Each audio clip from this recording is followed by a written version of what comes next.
dewa Athena, agar dewanya orang-orang Roma dan Yunani itu masih tetap disembah. Ada orang-orang Athena, kekuatan yang terjadi dari abad keempat, abad kedua lah, abad kedua, abad ketiga, abad keempat. Ada mereka berbondong-bondong datang ziarah ke Yerusalem? Tidak ada. Mereka berfokus dan bertumpu kepada ajaran nenek moyang mereka. Apa itu? Menyembah kepada agnostos theos dalam nama Yesus Kristus. Dari mana asalnya 25 Desember yang akan kalian peringati? Dari Yerusalem? No. Itu ajaran Roma Athena memperingati dewa Hermes, dewa Horus, dan juga dewa Zeus. Mereka percaya tanggal 25 Desember itu adalah kelahiran dewa-dewa mereka, dan mereka percaya hari yang paling bagus kemudian adalah hari Sunday, hari dewa matahari. Maka mereka setiap hari Minggu beribadah dan kalian ikut. Tetapi ada tetapinya. Kalian membungkus ajaran paganisme menjadi ajaran sinkretisme, lalu kalian menjadikan Yesus sebagai korban di sana. Jadi kalau Anda hari ini mengatakan berbeda, silakan, tapi lepaskan, tanggalkan semua istilah-istilah dari Islam. Jangan kau pakai. Jangan kau mengatakan tidak sama, tetapi kau menjilat-jilat Islam. Allah dalam bahasa Ibrani ada ain, lamet he di dalam kitab Yosua 24 nomor 26, tapi artinya adalah pohon. Di dalam kitab Mazmur nomor 10 nomor 7 ada kata Allah, alef, memang alef, lamet he, tapi artinya sumpah serapah. Ada juga kata Allah, alfa, lemah, di dalam bahasa Yunani Yohanes 5 nomor 22. Ada juga di dalam Matius 10 nomor 34. Tapi artinya Allah di situ adalah melainkan, tetapi hanya. Ibrani bukan merujuk kepada Tuhan, Yunani tidak merujuk kepada Tuhan. Satu-satunya kandidat adalah bahasa Indonesia. Apa itu? Allah. Engkau hari ini cantik, Allah putra, ada Allah putri duyung. Allah itu artinya semisal dalam bahasa Indonesia. Aku pingin cantik hari ini ala-ala artis. Ala-ala itu seakan-akan. Jadi dalam bahasa Indonesia pun kata Allah itu memiliki arti bukan merujuk kepada Tuhan. Satu-satunya sumber hanya Al-Quran. Satu-satunya sumber hanya Al-Quran. Allah yang kalian baca dengan sebutan Allah untuk menyembunyikan identitas Tuhan umat Islam yang kalian comot dan kalian hinakan di dalam Bible. Ingat itu. Kalau kamu mengatakan Abraham, Ibrahim, Moses, Musa, David, Daud, itu bukanlah kemudian yang tokoh yang sama. Isa, Yesua, itu bukan tokoh yang sama. Tanggalkan semua istilah-istilah Al-Quran. Jangan kau pakai. Silakan Anda berkiblat ke Roma, Yunani sana. Agnostos, Theos, itu sembahanmu. Dan memang itu sembahanmu. Sekali lagi, saya katakan dengan tegas. Orang Kristen sedunia itu bukan menyembah anak Maria, tetapi menyembah dewa Athena. Saya mempertanggungjawabkan perkataan saya ini berdasarkan dalil. Kata Paulus dalam Kisah Para Rasul 17 nomor 21-22, apa katanya? Aku melihat kalian itu begitu taat menyembah kepada dewa. Dan aku melihat di salah satu kuil kalian tertulis agnostos theos. Aku hadir di sini untuk mengajarkan kamu, untuk menyampaikan kamu bahwa yang kalian sembah selama ini, yaitu dewa agnostos theos, inilah yang kuberitakan padamu. Siapa itu? Kristus Yesus. Makanya kalian maaf, kalau bertemu dengan orang Yahudi, kalian dijabati tangan? Enggak. Kalian dicipika-cipiki? Enggak. Lu udah melengket di mata kalian. Kristen. Oke. Saya saya terangkan sedikit ya saudara Jemaah. Ini kan saudara Jemaah ini sering salah paham dengan Biblos. Ketika Anda juga pernah menyatakan bahwa Muhammad itu adalah Bapa yang kekal, Raja yang Allah yang perkasa, itu kan salah semua. Jadi maksud saya gini loh, saya terangkan lagi tentang Kisah Para Rasul 17 tadi ya. Jadi di sini kan begini katanya, aku ajarkan kepadamu dewa yang tidak kamu kenal. Jadi ayat ini menggambarkan Paulus memperkenalkan Elohim yang tidak dikenal disembah orang Athena, tetapi belum mereka kenal. Karena kan pada saat itu Athena adalah kota yang penuh dengan berhala kan, dan pemujaan terhadap banyak dewa Yunani. Jadi Paulus melihat sebuah mesbah di situ bertuliskan kepada dewa yang tidak dikenal. Jadi tanda bahwa orang Athena menyadari kemungkinan adanya kekuatan yang lebih besar yang belum mereka kenal. Sehingga mereka membuat mesbah itu untuk menghindari kesalahan pemujaan.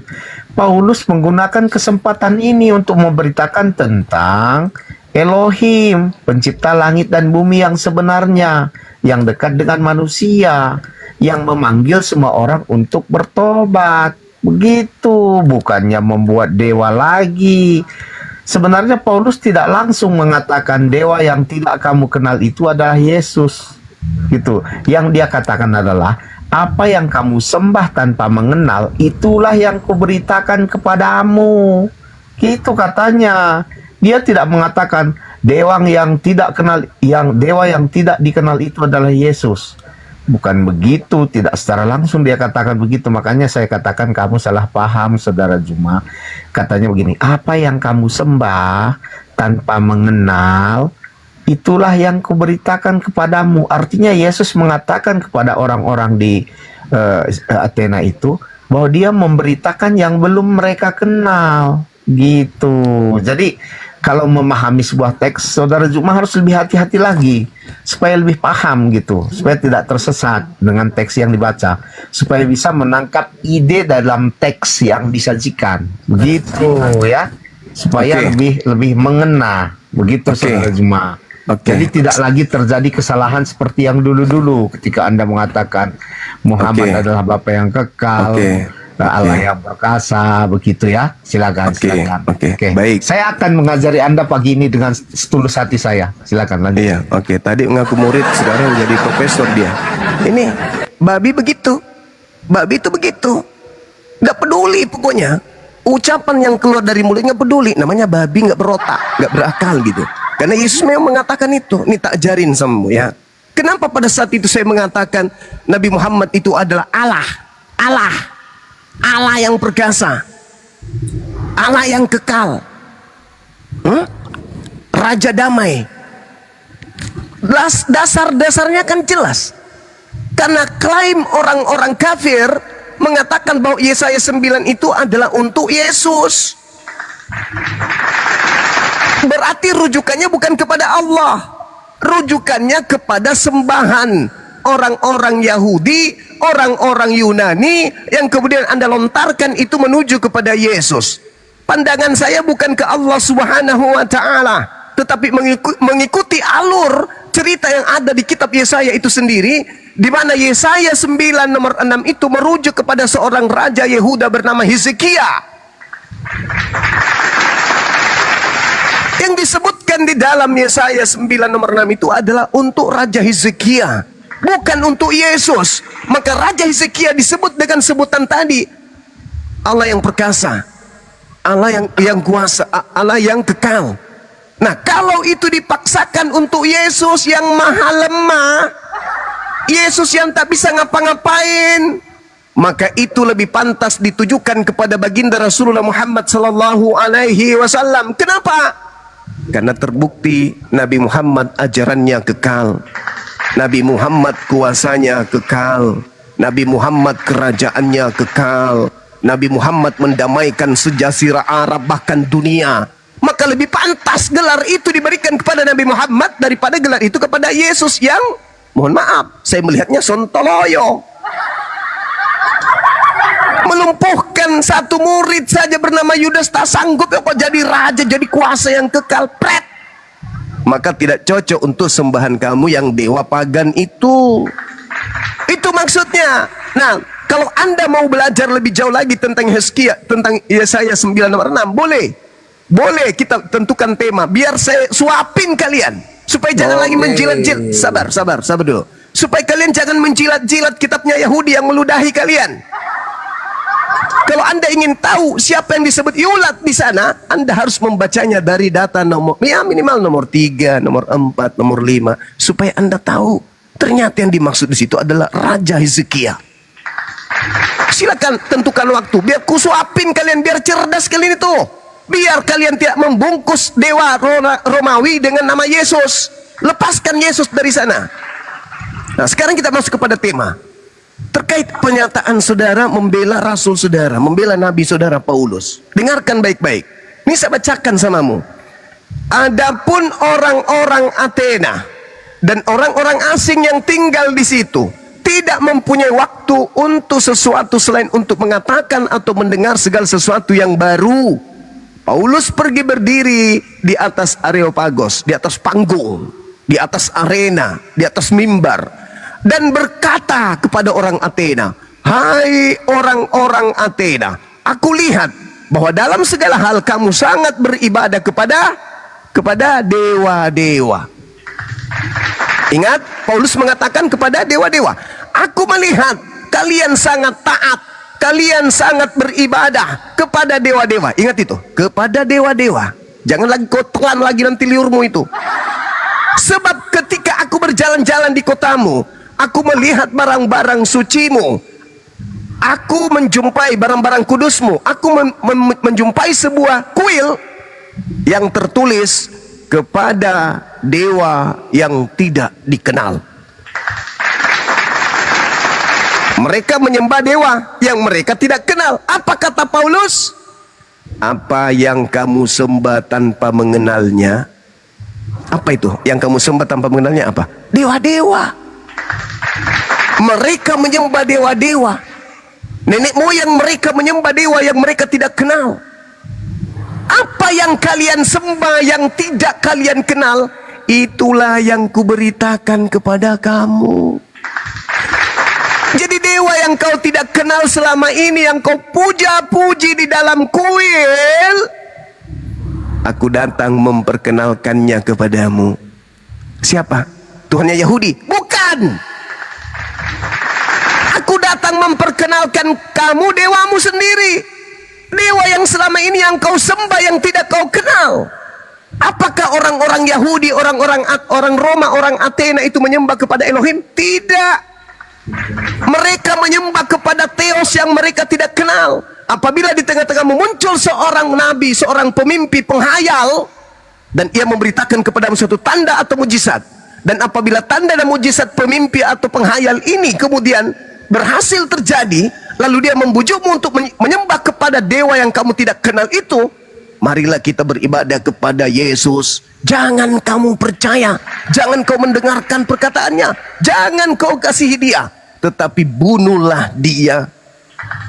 Makanya orang-orang Yahudi teriak dalam Kisah Para Rasul 24 nomor 5, Paulus ini adalah penyakit sampar yang telah menyesatkan orang-orang Yahudi di seluruh dunia yang beradab, dan dia adalah tokoh dari agama Kristen. Itu jelas itu. Jadi Paulus ini memperkenalkan ilah baru, memperkenalkan ilah yang tidak dikenal oleh orang Yahudi. Yesus, Paulus datang, "Kamu memperkenalkan siapa kepada orang-orang Yahudi, non-Yahudi?" "Aku memperkenalkan Kristus." "Hah? Kamu memperkenalkan Mesias? Sebagai apa Mesias kau perkenalkan di sana?" "Sebagai Tuhan." "Hah? Sejak kapan orang Yahudi Mesias itu Tuhan? Sejak kapan orang Yahudi menyatakan bahwa Mesias itu Tuhan?" Tapi Paulus datang ke Roma dan Athena memperkenalkan apa? Mesias itu adalah dewa yang selama ini mereka sembah yang mereka tidak kenal. Apa yang kamu sembah dan kau tidak kenal, inilah yang kuberitakan kepadamu. Pret. Oke, udah saya bantah, boleh. Jadi kesimpulannya, orang Kristen sedunia itu bukan menyembah Tuhannya Yahudi, tapi menyembah dewanya orang Athena. Apa yang kamu sembah selama ini yang kau tidak kenal, itulah yang kuberitahukan, itulah yang aku kabarkan, itulah yang aku ajarkan kepada kalian. Maka mulai sejak itu mereka meninggalkan kemudian penyembahan kepada Zeus, Horus, menuju penyembahan kepada dewa mereka yang ternyata sudah benar mereka menyembah selama ini, namun mereka tidak kenal. Sekarang mereka telah mengenal dewa yang mereka sembah, yang selama ini mereka tidak kenal. Siapa itu? Kristus Yesus. Jadi ganti nama aja. Dewanya tetap sama, saudara. Dewanya tetap sama, cuman ganti nama doang. Oke, saya perkataanmu boleh. sebentar bantah Bang, sampai kau mati, sebentar ya, sedikit silakan. ya, Bang. Silakan. Sebentar sedikit Bang. Ah, jadi gini ya saudara Jumea, sebenarnya Handayani, Paulus kan syukran. tidak langsung Bang Indra, syukran. mengatakan dewa yang tidak dikenal itu adalah Yesus di Areopagus itu. Yang dia katakan, apa yang kamu sembah tanpa mengenal, itulah yang kuberitakan kepadamu. Sekarang Dan pertanyaannya, dia- tunggu. Apa yang mereka sembah yang mereka tidak kenal selama ke Paulus belum datang? Tuhannya Yahudi Oke. atau dewa nenek moyang mereka? Ya sabar. Enggak, jawab dulu. Jadi di Jawab sini dulu. kan, iya Jawab dulu, makanya ini saya terangkan. supaya anda Ya. itu tidak Ini saya terangkan sama saudara, ya. tidak Biar menyalah-nyalahkan saya jelaskan. kemudian ajaran Paulus di situ. Saya tanya, Iya, apa oke. yang mereka sembah sebelum Paulus datang yang mereka tidak kenal? Apa yang mereka sembah? Apakah Eloa Abraham, Iya. Eloa Isa, Eloa Yakub, atau dewa-dewa siap. Hercules, dewa Zeus yang mereka sembah dari nenek moyang mereka? Oke, saya Coba kau jelaskan. jujur. Ini Bang Master, Coba kau jujur. Bang Master biar saya tanggapi. Ya, biar saya tanggapi. Waktu orang Yahudi sebelum menyembah Yesus, orang itu menyembah dewa. Makanya Paulus mengatakan sesuai dengan kata Bang Juma. Makanya Paulus itu memperingatkan kepada orang-orang Yahudi untuk kembali kepada penyembahan. Pada kenapa Begitu. Yahudi tuyul? Ini orang Athena kok Yahudi? Paulus mengatakan di dalam itu suratnya Galatia Paulus. 1, diam dulu. Paulus ini Galatia juga 1 nomor 2, diam dulu. yang kekasih. Jangan asalnya rocos ini. Jangan diganggu. Ini meja akademisi, jangan diganggu. Galatia 1:15, Paulus mengatakan aku diutus kepada non-Yahudi. Camkan itu. Apa yang disembah oleh non-Yahudi pada saat itu? Itulah yang diperkenalkan Paulus. Sebelum Paulus datang ke Athena, orang-orang Athena menyembah siapa? Apakah Tuhannya Yahudi? Bukan. Mereka menyembah roh-roh. Dan ketika datang kemudian Paulus tidak mengganti Tuhan itu, hanya merubah namanya doang. Dewa mereka Mana dirubah. buktinya kalau Paulus Nama ganti? dewa dirubah. Mana gantinya? Mana ayat Nama nomor dewa gantinya? dirubah, tapi oknumnya tetap sama. Mana? Dengar. Nama dewanya dirubah. Di mana Dari ayatnya? Agnostos Di mana Theos. ayatnya? Biar saya tengok. Kisah Mana, Para di mana Rasul ayatnya? 17 nomor 21 sampai 23. Jadi Paulus datang bukan mengganti hakikat sembahan, tapi Paulus datang hanya mengganti nama, tetapi sembahannya tetap sama. Apa yang mereka sembah selama ini sebelum Paulus datang yang mereka tidak kenal, Paulus datang memperkenalkan yang sembahan mereka itu dalam nama Kristus Yesus. Cuman ganti nama doang, oknumnya sama. Makanya dikatakan Kristen itu penyembah roh. Mereka orang-orang Roma memang penyembah roh. Orang Athena penyembah roh. Yang kalian sembah roh. Dalam nama roh. Dalam nama Yesus. Jadi sebentar lagi tanggal 25 Desember kalian memperingati hari lahirnya dewa orang Athena dalam nama Yesus. Biar agak keren sedikit.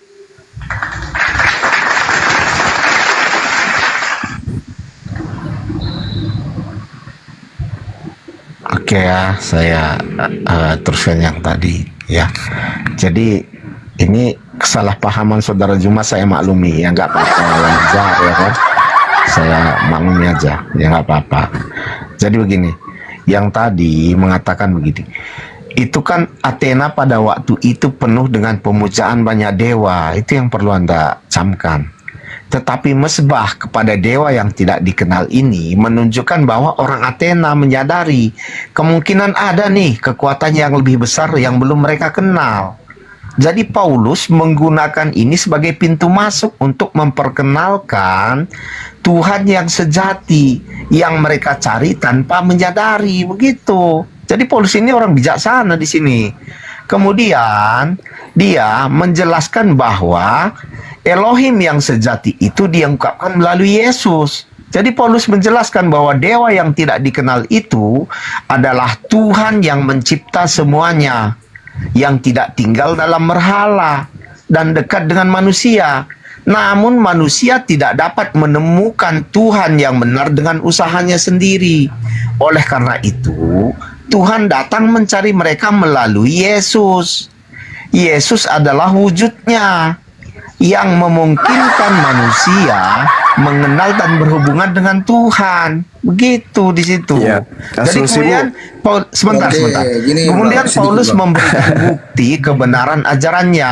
Jadi pada akhir pidatonya kan Paulus menyebutkan bahwa Tuhan akan menghakimi dunia dengan keadilan melalui orang yang telah Dia pilih. Dan buktinya adalah bahwa orang itu telah dibangkitkan dari kematian, yaitu Yesus. Jadi ini adalah inti dari ajaran Paulus. Penyelamatan hanya datang melalui kebangkitan Yesus Kristus. Dalam nama Yesus. Begitu. Jadi Anda diam, sebentar saudara ajarin. Juma. Jadi maksud Paulus adalah untuk menunjukkan bahwa kebenaran tentang Tuhan yang sejati tidak bertentangan dengan keinginan dasar manusia untuk mencari Tuhan. Di situ dia memadukan keinginan orang Athena yang mencari Tuhan yang sebenarnya dengan Mencari Tuhan. memberitakan kebenaran yang ada. Gitu loh. Jadi Anda harus Allahu lebih bijak Akbar. sedikit lagi untuk memahami Saya isi sudah Alkitab. sangat bijak. Ya. Dengarkan saya. Begitu. Sebelum ya. Paulus menyatakan itu, Paulus itu disebut apa? Peleter. Apa peleter Mana itu? ayatnya? Cuma ayatnya mana kau bilang kalau Paulus itu berita? Kalau Anda belum tahu dalil, Anda belum pantas diskusi dengan saya. Anda belajar dulu. Bawa aja dulu. Paulus itu disebut peleter. Kau tahu peleter itu? Itu penghinaan. Lalu mereka mengatakan, rupa-rupanya peleter ini, Paulus ini, pemberita ajaran dewa-dewa asing. Sebab ia memberitakan Bible tentang Kristus yang telah dibangkitkannya, dibangkitkan oleh Tuhan. Lalu mereka membawa menghadap sidang Areopagus dan berkata, bolehkah kamu wahai Paulus? Jadi ini Paulus dibawa nih ke acara-acara penyembah dewa. Bolehkah kamu wahai Paulus ajarkan, sampaikan kepada kami ajaran baru itu, ajaran baru-baru yang kau ajarkan ini.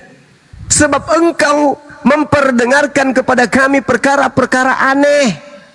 Karena itu kami ingin tahu apa arti semua itu. Tuh. Jadi orang-orang Athena memanggil Paulus masuk kemudian di Areopagos, tempat ibadahnya mereka, tempat sidang mereka. Sini kau Paulus, kau sudah memberitakan dewa-dewa asing loh. Sebab kau memberitakan tentang Bible, 13 bukumu itu, tentang seseorang bernama Yesus dan tentang kebangkitan dia. Nah kaget dia kan, apakah itu betul ada orang keluar dari kubur?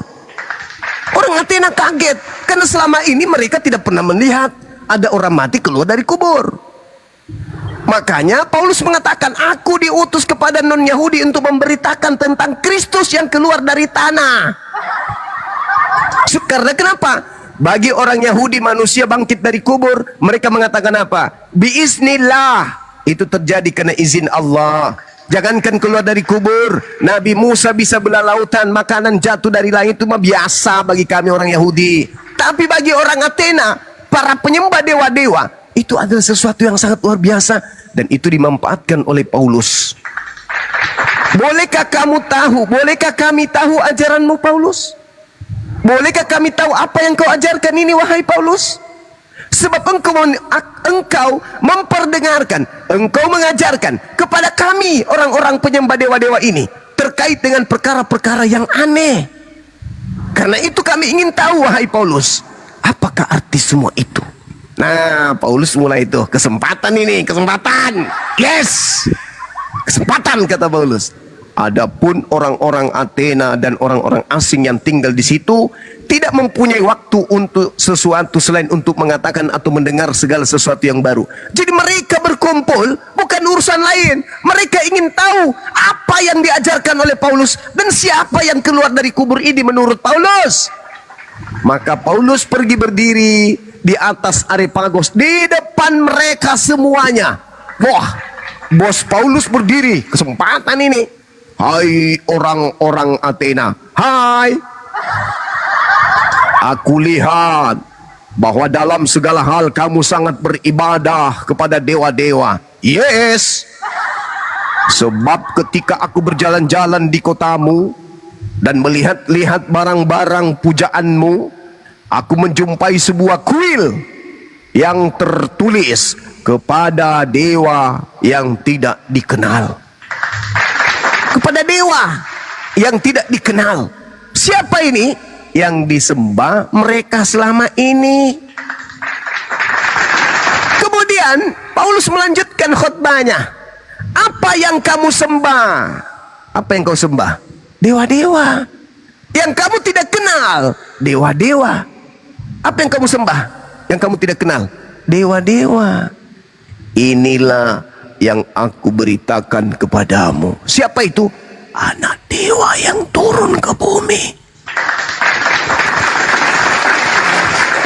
Ada dewa yang turun ke bumi.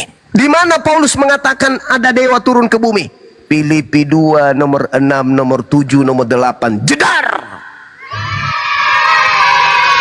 Theos, dewa, mengosongkan dirinya, tidak mempertahankan kedewaannya, melainkan mengosongkan dirinya, lalu turun ke bumi menjadi hamba, menjadi rupa manusia, mengambil rupa manusia, lalu taat sampai mati, bahkan sampai mati di atas tiang salib. Siapa itu? Siapa itu, wahai Paulus? Itulah dewa yang selama ini kalian sembah.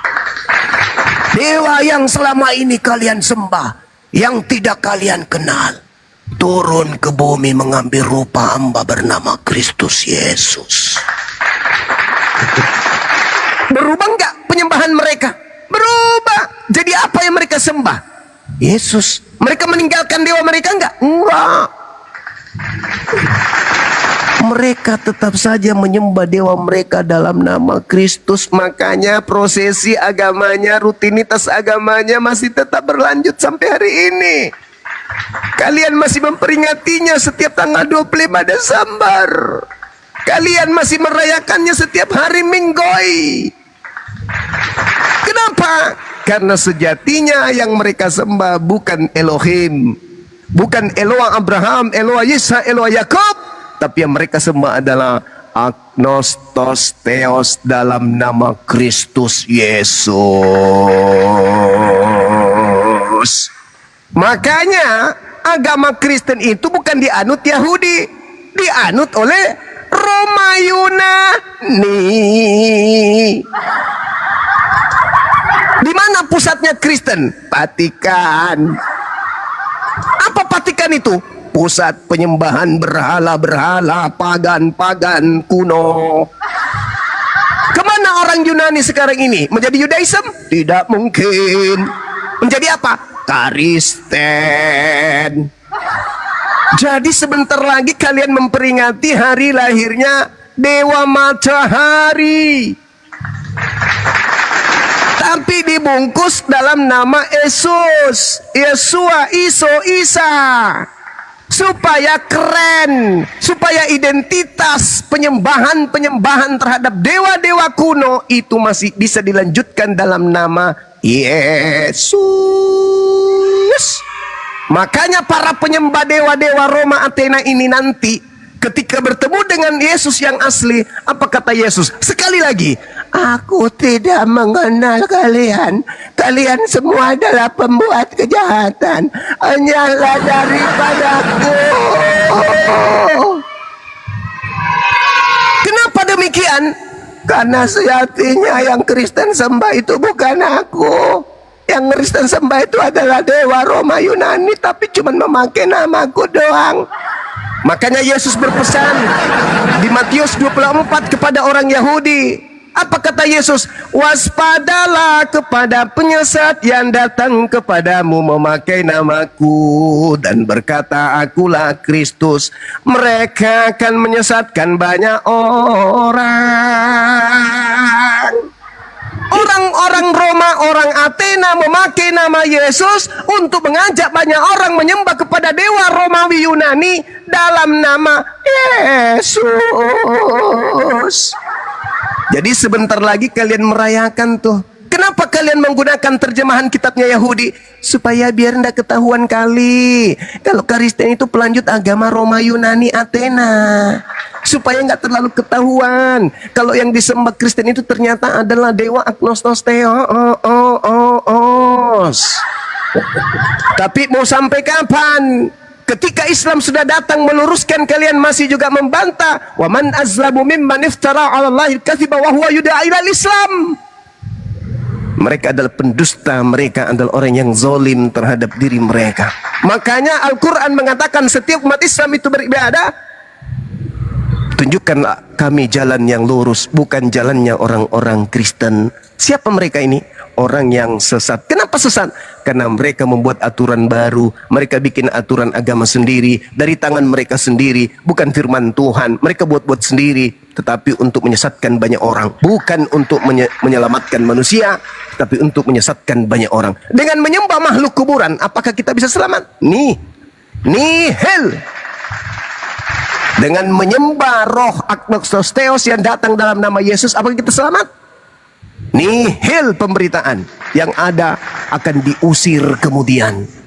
Akan diusir. Orang-orang Kristen ini adalah kumpulan manusia yang akan diusir oleh Yesus yang asli nanti di yaumil akhir. Pada hari terakhir, banyak orang memanggil aku, Tuhan Yesus, Tuhan Yesus, bukankah kami ketika di dunia kami bernubuat mengusir setan bermusuh pakai namamu? Apa kata Yesus? Sorry ada ye. Eko nggak mengenal kalian loh. Kalian semua pembuat kejahatan loh. Hanyalah daripadaku, nakal. Itu yang terjadi. Tapi mau sampai kapan kalian akan tersesat ketika sudah dijelaskan kebenaran ini? Tidak bisa kalau Anda tidak menggunakan akal. Karena Yesus mengatakan akan menyesatkan banyak orang. Berarti harus tergenapi. Tidak boleh kalian itu berakhir, oh semua Kristen di Indonesia mualaf. Nggak bisa. Harus ada yang masuk neraka. Harus ada keturunan kalian yang bertemu dengan Yesus nanti. Bukankah kami ketika di dunia memanggilmu Tuhan, bernubuat, mengusir setan, bermujizat? Nah, keturunan kalian, jadi kalian harus tetap menjadi Kristen. Hanya orang-orang yang diberi petunjuk oleh Allah yang akan datang kepada kebenaran Islam.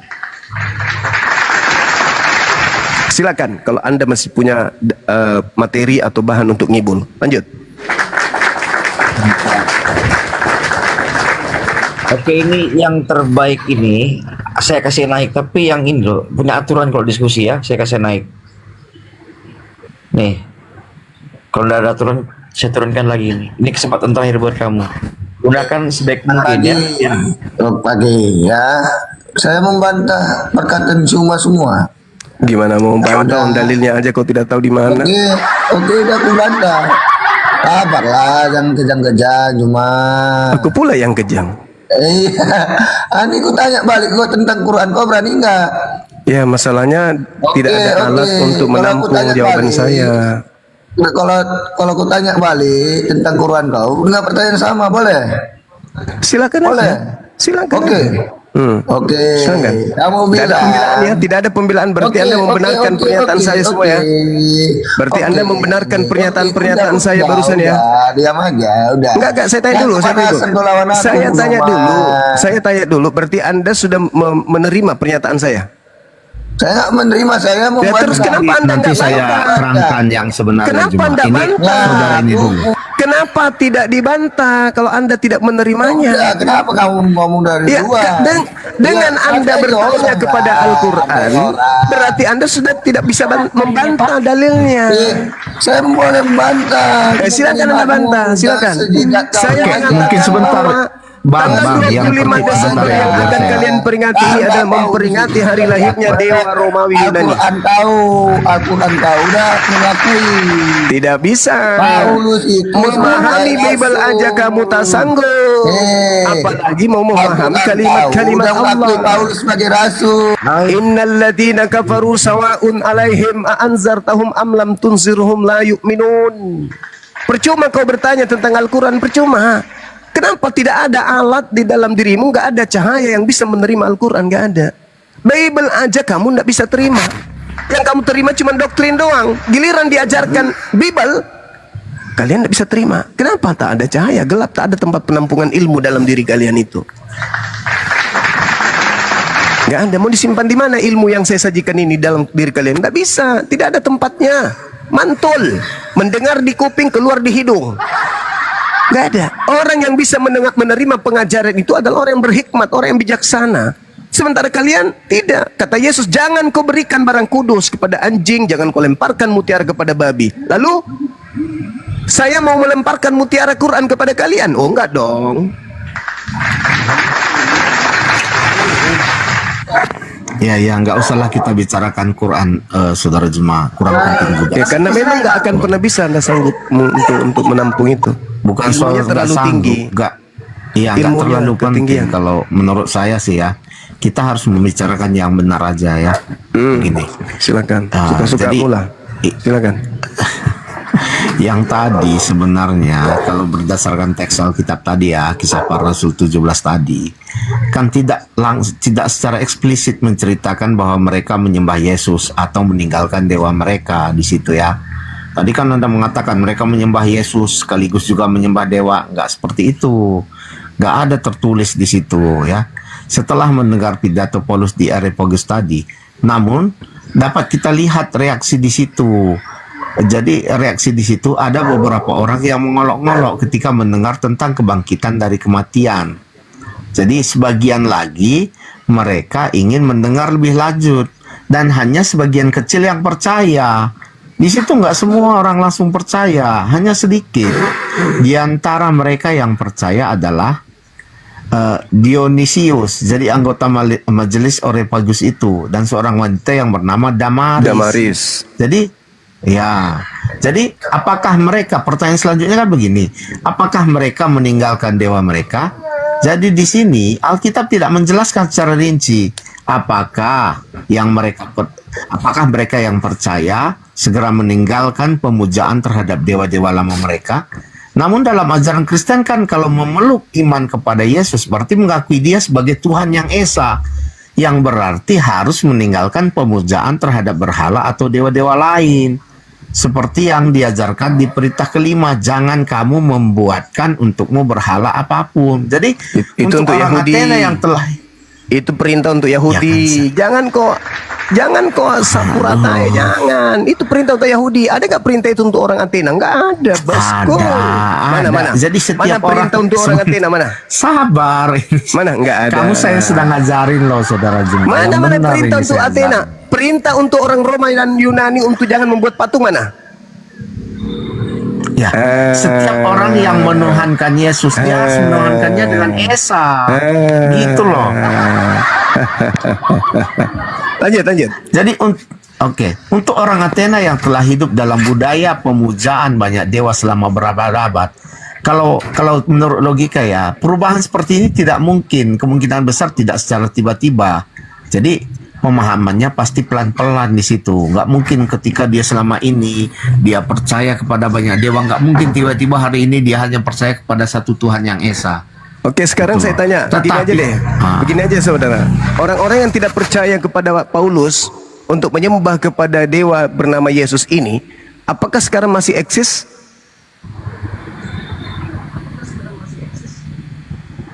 Eksis.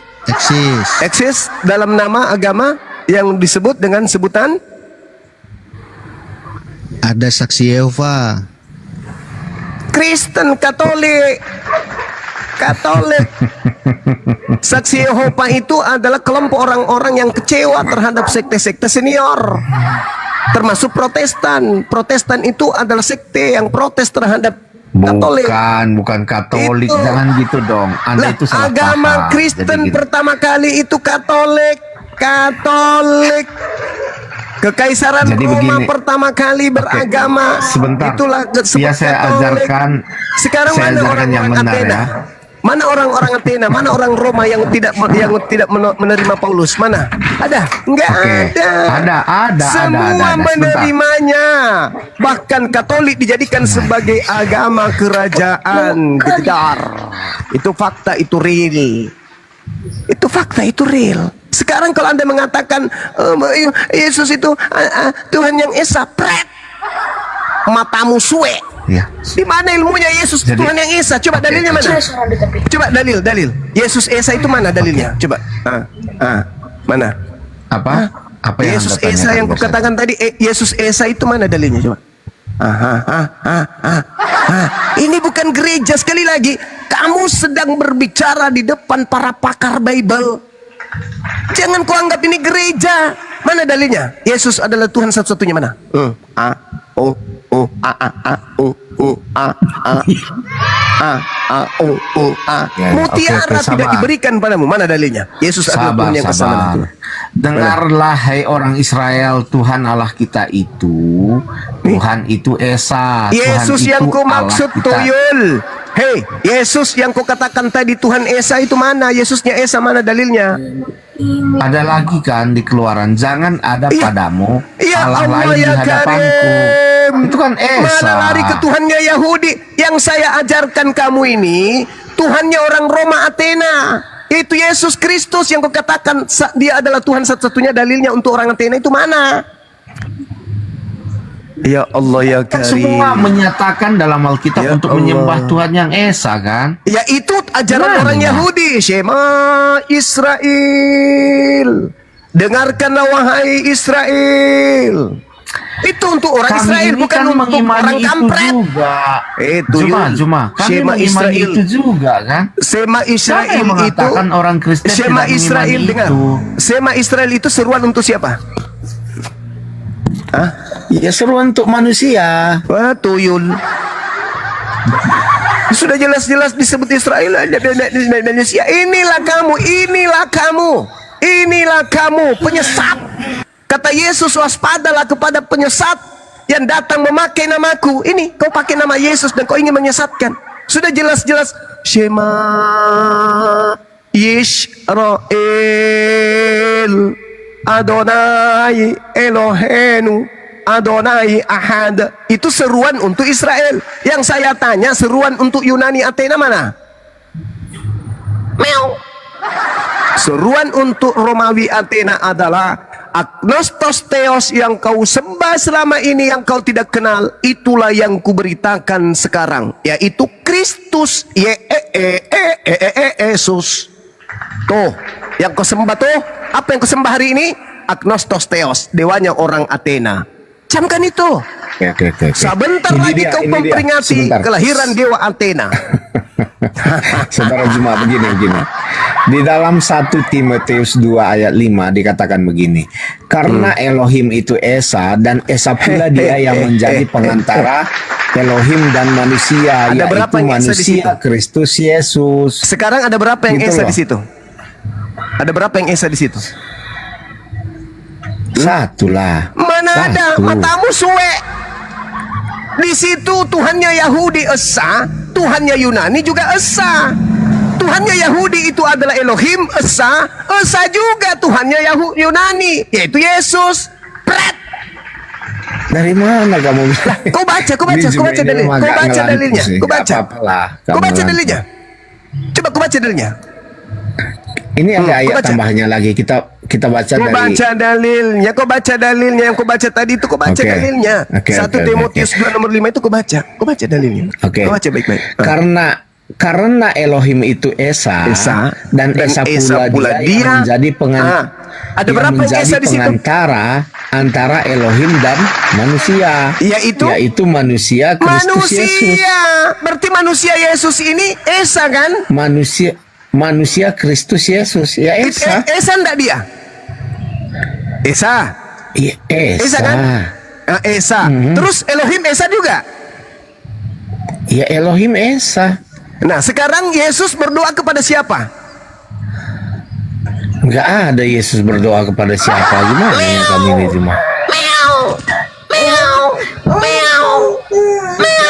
Coba tunjukkanlah malu ayat tuh. mana yang menyatakan Kamu tidak Yesus malu. berdoa. Ayo tunjukkan. Kau tidak malu? Kau lihat di dalam Kenapa saya tidak malu? Lukas 22 nomor 53. Coba. Oh, maksudmu kita loncat lagi. Lah, Maksud saya kamu tadi bertanya. ini kan nggak Kamu ada kan Yesus bertanya. berdoa. Kau kan bertanya. Penyesat, kau kan bertanya di mana Yesus berdoa? Iya, di sini kan nggak ada. Yang saya Di mana bacakan Yesus tadi kan berdoa, nggak ada katanya? Yesus berdoa. Saya tunjukkan kepadamu di Yesaya di Lukas 22 nomor 42, 43 dan seterusnya, bahkan dalam 43-nya di situ dikatakan bahwa 44 ia sangat ketakutan makin bersungguh-sungguh berdoa. Kau jangan penipu. Jangan jadi penipu ulung. Kalau kau di gereja boleh, di internal Kristen boleh. Jangan di depan para pakar Bible. Jangan. Kau jadi kucing nanti, kucing disiram air. Jangan, tidak boleh. Tidak boleh.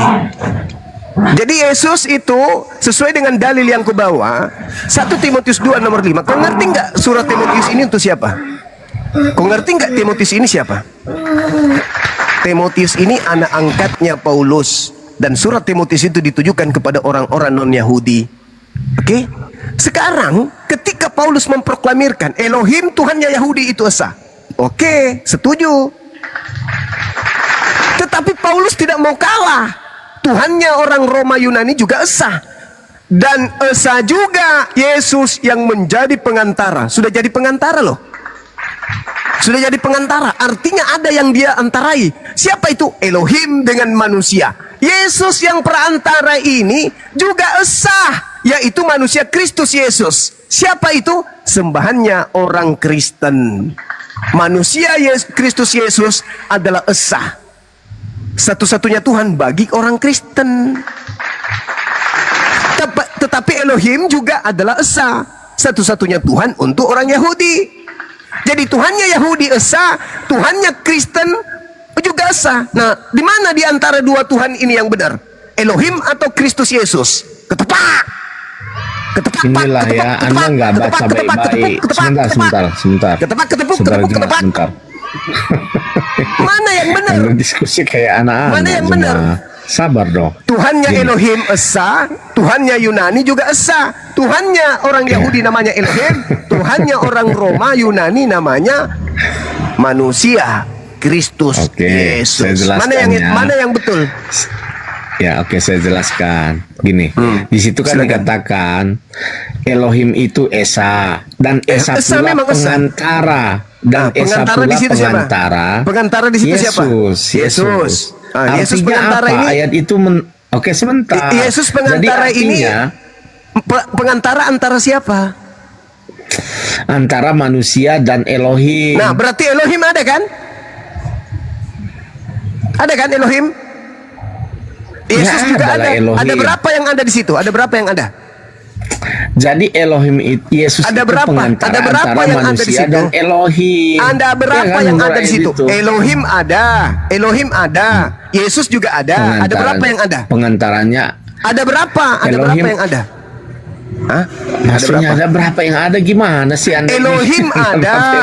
Elohim ada. Yesus juga ada. Hmm. Ada berapa yang ada di situ? Satu atau dua? Ada apa? Satu Elohim, yang kedua pengantara antara Elohim Nah, dan ada berapa manusia, oknum yaitu di situ? Yesus Ada berapa Kristus. oknum? Ada berapa oknum? Ya tiga. Iya. Tiga. Hei, terus yang esa yang mana? Ternyata Allah tiga. Elohim yang esa. Pengantarnya juga esa. Ada Ya, berapa yang kenapa? esa? Ada berapa yang esa di situ? Ada lagi manusia di situ Ada kan? berapa yang esa di situ? Ada berapa yang- Elohim, ada pengantara, dan ada manusia. Iya, yang manusia ini kan sudah pasti tidak esa. Yang kumaksud di sini yang esa di situ ada berapa? Yang esa di situ ada satu. Elohim yang esa. Masalah generasi rusak memang kalian ini. Memang rusak kalian ini. Dalilnya sudah sangat jelas. Maka esa pula manusia Kristus Yesus. Apakah Elohim manusia? Apakah Elohim manusia? Ya Elohim bukan manusia, bro. Apakah Yesus manusia? Yesus datang sebagai manusia. Ahai, jurusmu tuh nggak laku dek. Itu jurusmu cuman bisa di gereja, di sini nggak bisa. Oh, kan, Jadi di Elohim gereja apa dengar, pula kau ini? Cuma. Elohim yang bukan manusia mengutus utusannya bernama Yesus yang adalah manusia. Elohim bukan manusia, Yesus manusia. Dia adalah utusan Tuhan untuk Bani Israel. Tapi ketika sampai di Yunani Romawi, perantara ini juga dianggap esa oleh mereka yang tidak memiliki Tuhan selain menyembah kepada Agnostos Theos.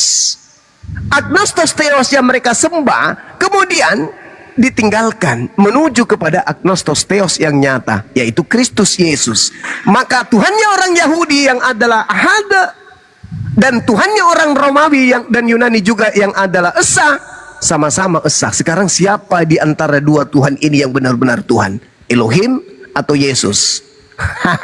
Di situ dikatakan, makanya kamu tidak mengerti, tidak mengerti ya. Saya jelaskan lagi ulang nih. Ini kalau Di kau situ bohong lagi teman-teman, kalau dia masih berdusta dipijak aja, masukkan ke kloset. Tidak berguna orang yang hanya berbuat mulut, hanya menyebarkan Aku mau bikin kebohongan toasternya. Cepat. dan penyesatan. Ini master cumi, betul-betul cumi. Ya gini cuma. Gimana? Di situ ada Allah yang esa, Elohim Ada. yang esa. Ada juga Dan manusia yang ada esa.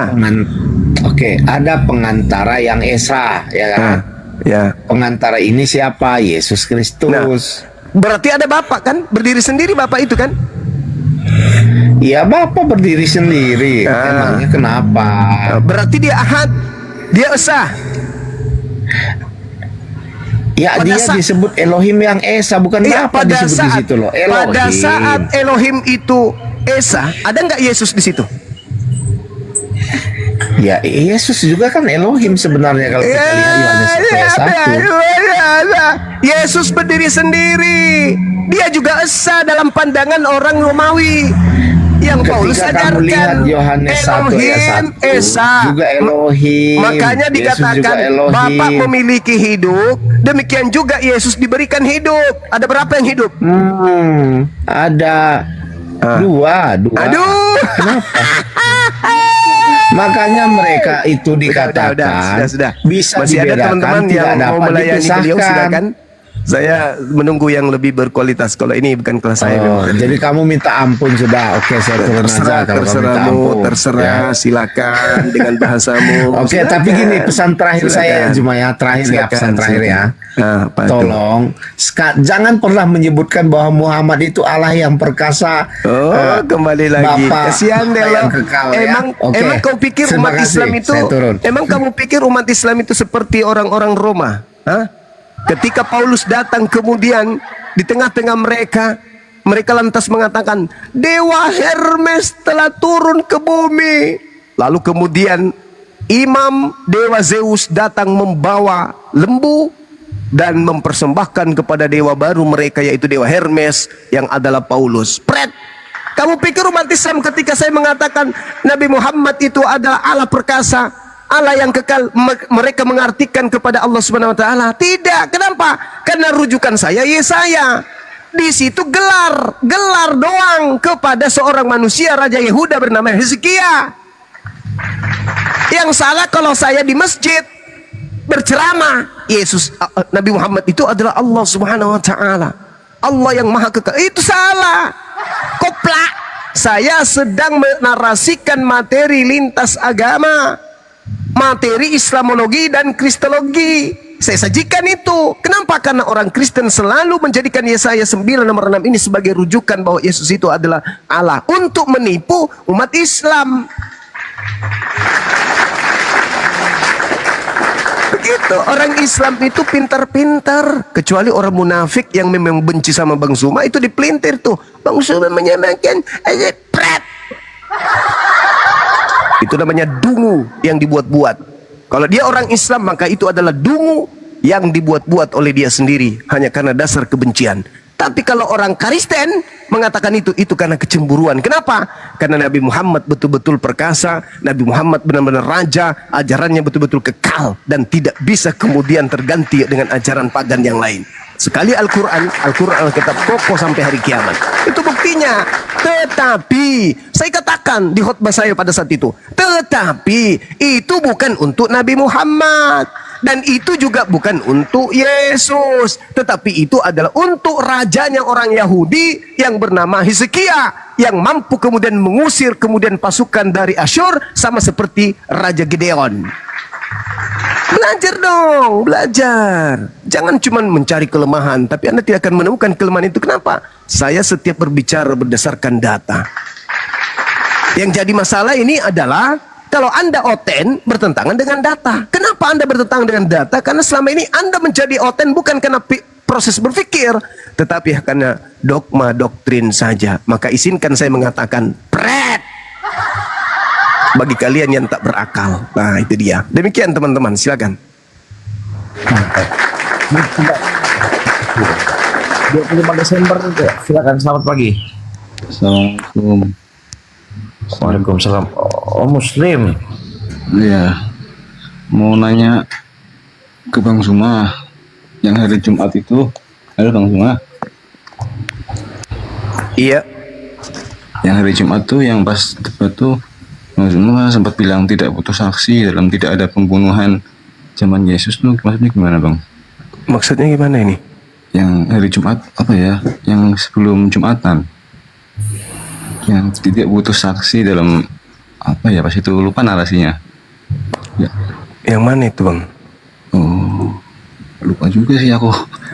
Iya, intinya di mana itu? Tidak butuh saksi, bla bla bla bla gitu. Tidak butuh saksi terkait dengan kejadian apa? Allah, kurang tahu apa.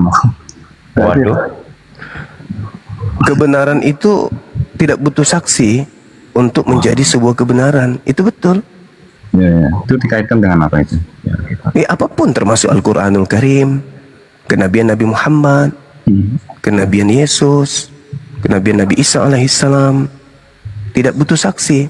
Ketika pencipta langit dan bumi menciptakan alam semesta, apakah ada saksi? Tidak ada.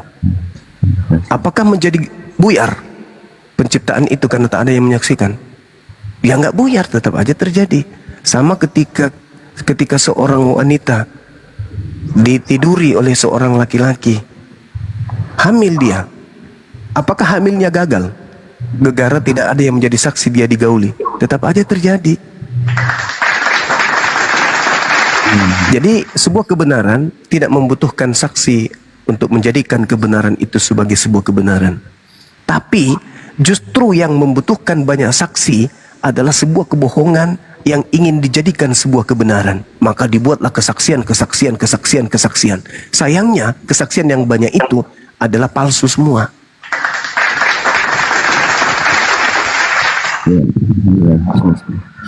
terima kasih Bang ya. Iya. Sama-sama, Bang. Assalamualaikum Bang. Waalaikumsalam warahmatullahi wabarakatuh. Nabi Muhammad ketika ditanya apakah ada saksi terkait dengan pewahyuan Al-Quran, seluruh alam semesta menjadi saksi akan kenabian Nabi Muhammad, termasuk orang-orang Kristen hari ini, termasuk iblis. Itu saksi kebenaran Nabi Muhammad. Loh, kok bisa kayak gitu, Bang? Yes. Kenapa? Karena isi Al-Quran sudah terpaparkan semua isinya. Meskipun kebenaran yang ada dalam Al-Quran itu baru terungkap kurang lebih 7%, masih ada 93% kebenaran dalam Al-Quran itu tidak terurai. Kenapa? Pengetahuan manusia belum mencakupi untuk itu. Jadi kebenaran yang muncul, ilmu yang muncul di atas muka bumi ini baru 7% dari isi Quran. Kalau semua kebenaran Al-Quran sudah terungkap, bisa jadi dari Makassar kita tinggal tombol, ketik tombol, klik tombol, tiba-tiba ada di Jakarta kita. Nanti setelah penemuan itu muncul, baru kita dikagetkan. Loh, ini kan sudah 1400 tahun sudah disebutkan dalam Al-Quran. Nah, itulah Al-Quran. Ketika disebut kemudian manusia sidik jarinya tak ada yang sama, meskipun manusia itu kembar sekalipun, ditemukanlah, banggalah manusia dalam pencapaian ilmu ini.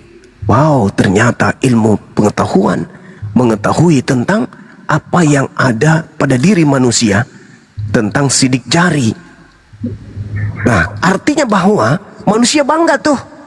Ternyata ada penemuan seluruh manusia di atas muka bumi ini, sidik jarinya itu tidak ada yang sama. Tetapi antar satu manusia dengan manusia yang lain, sidik jarinya itu berbeda. Oh, tepuk tangan dunia. Wow, pencapaian sangat luar biasa yang telah ditemukan oleh manusia, yaitu adanya sidik jari. Kemudian lama-lama mereka membaca Quran. Bismillahirrahmanirrahim. Ayahsabul insan allan najma'a izamah bala qadirin ala an nusawwiya bananah. Apa kata Quran 1400 tahun silam? Ternyata untuk mengidentifikasi manusia satu dengan manusia lain yang sudah manusia miliaran ini, kata Allah, bala qadirina ala an nusawwiya banana.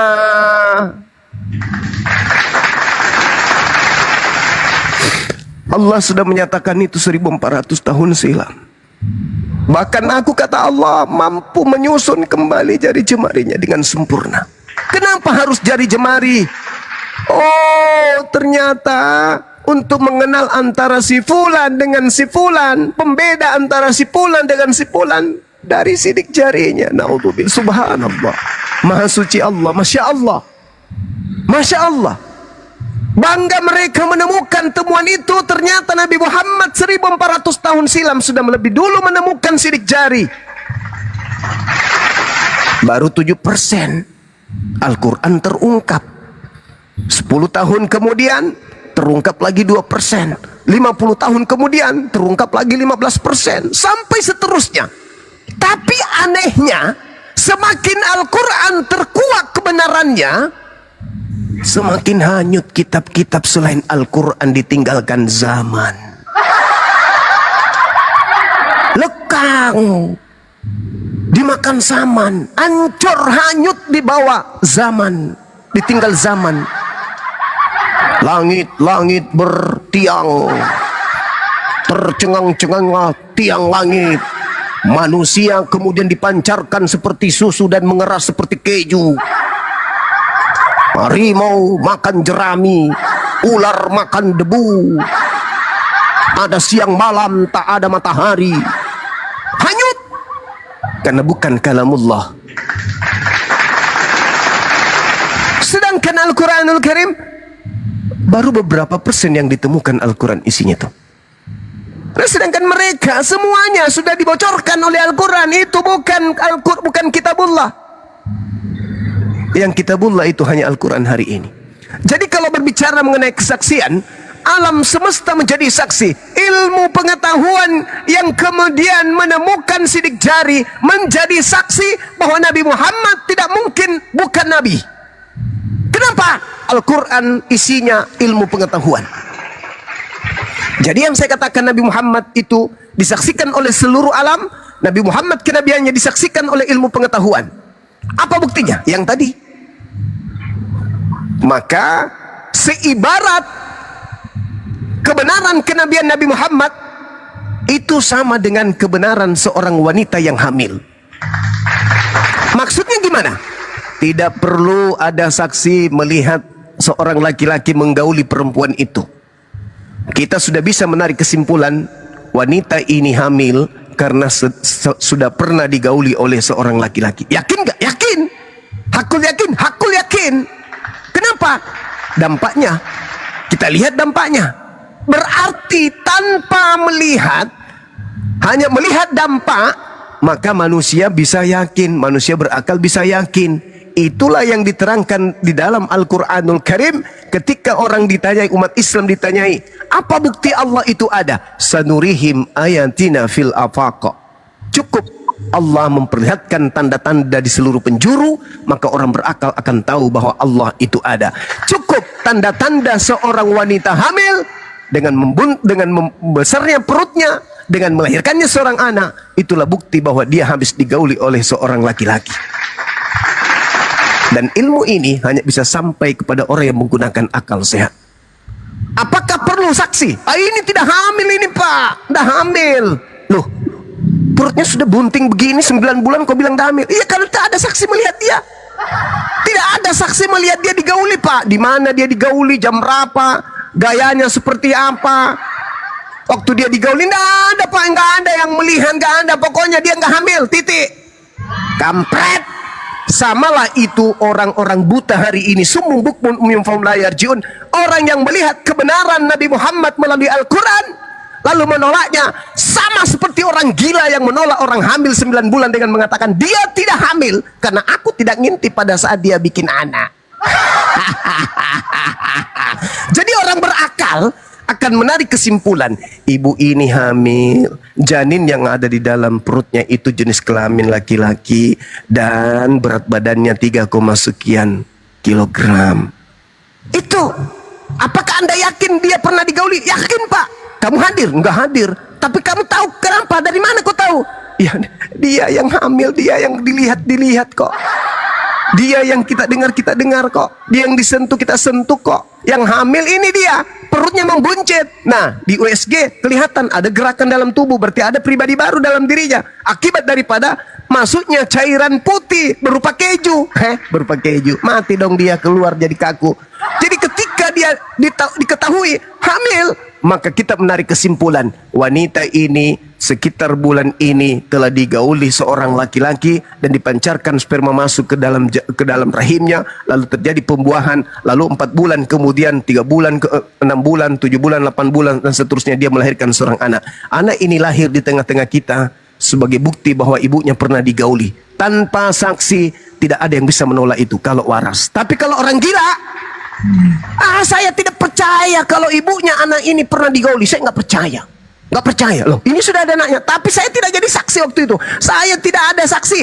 Saya tidak percaya kalau anak ini adalah anak dari ibunya. Berarti orang ini perlu dibawa ke rumah sakit jiwa. Makanya Al-Quran mengatakan apa? Ulaika hum syarrul bariyah. Kenapa Al-Quran mengatakan bahwa si geger ini lebih hina daripada binatang? Karena si geger ini tidak menggunakan akal. Sudahlah giginya cipek, muka segitu, kayak penjolok mangga mukanya, lebar gak jelas, tidak menggunakan akal. Maka kemudian Tuhan mengatakan ulaika hum syarrul bariyah. Mereka lebih buruk dari setan. Sesetan-setannya setan masih mengakui keesaan Tuhan, tetapi mereka tidak lagi mengakui keesaan Tuhan. Berarti dia lebih setan daripada setan, lebih monyet daripada monyet, lebih babi dari babi, lebih anjing dari anjing. Tugas kita memanusiakan mereka yang lebih hina dari makhluk yang hina. Seperti itu saudara kira. Jadi kebenaran Al-Quran itu sama seperti kita melihat orang yang hamil. Tanpa kita hadir pada saat ibu ini digauli, kita sudah yakin bahwa pasti dia sudah digauli. Tanpa kita melihat Al-Quran itu diwahyukan pada zamannya, dengan melihat Al-Quran hari ini kita sudah tahu bahwa Nabi Muhammad itu adalah benar-benar Rasulullah wa khataman nabiyyin. Saya kira cukup materi saya pada pagi hari ini. Mudah-mudahan bisa memberikan edukasi khususnya kepada saya sendiri dan kepada anak-anak saya. Jangan pernah kalian mau keluar dari Islam menuju kepada penyembahan terhadap dewa-dewa Roma dan Yunani. Jangan. Anda kemudian ditarik dengan diiming-imingi Indomie. Jangan. Telepon Bang Suma saya butuh makan. Telepon Bang Suma saya mau sekolah. Telepon Bang Suma saya lagi sakit. Minimal saya mendengarkan toh, habis itu saya doakan. Rumah sakit jiwa. Iya, mendengarkan kemudian supaya teman-teman semuanya terhindar dari gerakan-gerakan iblis yang ingin membuat kita jauh dari Allah. Anak-anakku yang ada di bawah yang mendengarkan ini, Bapak Ibu sekalian yang cinta kepada anak-anak, ajarkan mereka mendengarkan materi-materi apologet Islam supaya mereka terhindar dari gerakan-gerakan pemurtadan. Ingat, dosa apapun yang kita lakukan di atas muka bumi ini, Allah mengampuni kelak selama kita masih mengakui la ilaha illallah Muhammad Rasulullah. Tapi mati dalam keadaan kafir, di dalam Roma 8 nomor 10, apabila ada Kristus di dalam dirimu, maka tubuhmu memang mati di dalam dosa. Jangan mau mati dalam dosa, tapi buatlah diri kita illa wa antum muslimun, dalam keadaan selamat. Mati dalam keadaan selamat itu adalah harga mati. Untuk itu mati dalam keadaan Islam, tak ada mati di luar Islam. Untuk itulah kemudian sekali lagi, orang tua, Bapak Ibu sekalian, perbanyak kemudian anak-anak kita ajak nonton di YouTube, di TikTok terkait dengan materi-materi apologet Islam. Jangan dianggap sepele, jangan dianggap cuma candaan, jangan dianggap hanya gurauan, jangan hanya dijadikan sebagai pengisi waktu untuk tertawa dan seterusnya. Jadikan materi-materi apologet Islam ini sebagai materi bekal untuk anak-anak kita. Semakin kita banyak menonton, semakin banyak kita menggunakan kemudian materi-materi apologet Islam untuk saudara-saudara kita, anak-anak kita, maka kita ikut turut di dalam mengajarkan materi yang berhasil kepada apa itu? Amal jariah. Barakallah Mr. M. Masya Allah, subhanallah. Syukran akhina. Sehat selalu, panjang umur. Apa yang kamu berikan akan menjadi berkah, akan menjadi amal jariah. Kenapa? Karena rezeki yang Allah berikan kepada antum itu akan menjadi bagian dari misi dakwah kita, menghindarkan generasi Islam dari gerakan-gerakan pemurtadan supaya giginya tidak cipek gara-gara menggigit tulang ekor babi seperti si seger-seger. Demikian saudara, mohon maaf ketika ada kata yang Ya, kurang biar- berkenan. Jangan Saya tetap dulu stay kabur di sini. kau. Silakan. Kau dengar tanggapan. Saya nggak kabur, cuman saya Jangan dulu mau kabur. memberikan adik-adik saya untuk mentraining seger-seger. Silakan dilanjut teman-teman Oke, sekalian. jangan kabur kau. Biar aku tanggapi ya. Yang biar Mr. M barakallah ngomongnya fiik. Syukran. panjang kali lebar tadi. Juma, kau bilang pulan-pulan. Yang jadi pertanyaanku, pulan itu siapa di Quranmu? 1, 2, bagaimana dia bisa hamil kalau nggak ada saksi? Kita perlu bukti. Kau di sidang aja perlu bukti. Juma, itulah kau dari dulu. Terus kebenaran mana? Bagaimana bisa kebenaran kalau lahir dari abad ke-7? Segar. Itu loh. Minum air putih dulu segar, kayaknya masih sisa mabuk. Jangan kau Kau potong. masih Dia sisa mabuk. Dia ngomong tadi aku diam. Jangan kau kepanasan. Bukan. Biar ku tanggapi Gimana kita perempuan baik-baik. hamil masih kotanya butuh saksi. Logika. Dijelaskan panjang Aduh, lebar. Kau minum air putih dulu. Aku bilang. Inilah Mr. aku M bilang. barakallah. Inilah kita satu-satu bro. Jangan nggak usah gitu. Bagaimana? Matius Kau bilang, 26 nomor 18, Yakobus 4 nomor diam 13. dulu, jangan Pergilah kau ke potong. kota kepada si Anu. Siapa si Anu di situ? Siapa si Anu? Siapa si Anu di situ? Saudara-saudara diam yang dulu. berkata hari ini atau besok kami akan berangkat ke kota Anu. Kota apa yang dimaksud di situ kota Anu? Matius 28 nomor 18, pergilah ke kota kepada si Anu. Siapa si Anu di situ? Si Anu ulu cipe. diam dulu. Biar ku Ulu tanggapi lagi semua perkataan. Dele, kau diam dulu Bang Juma. Diam dulu lah.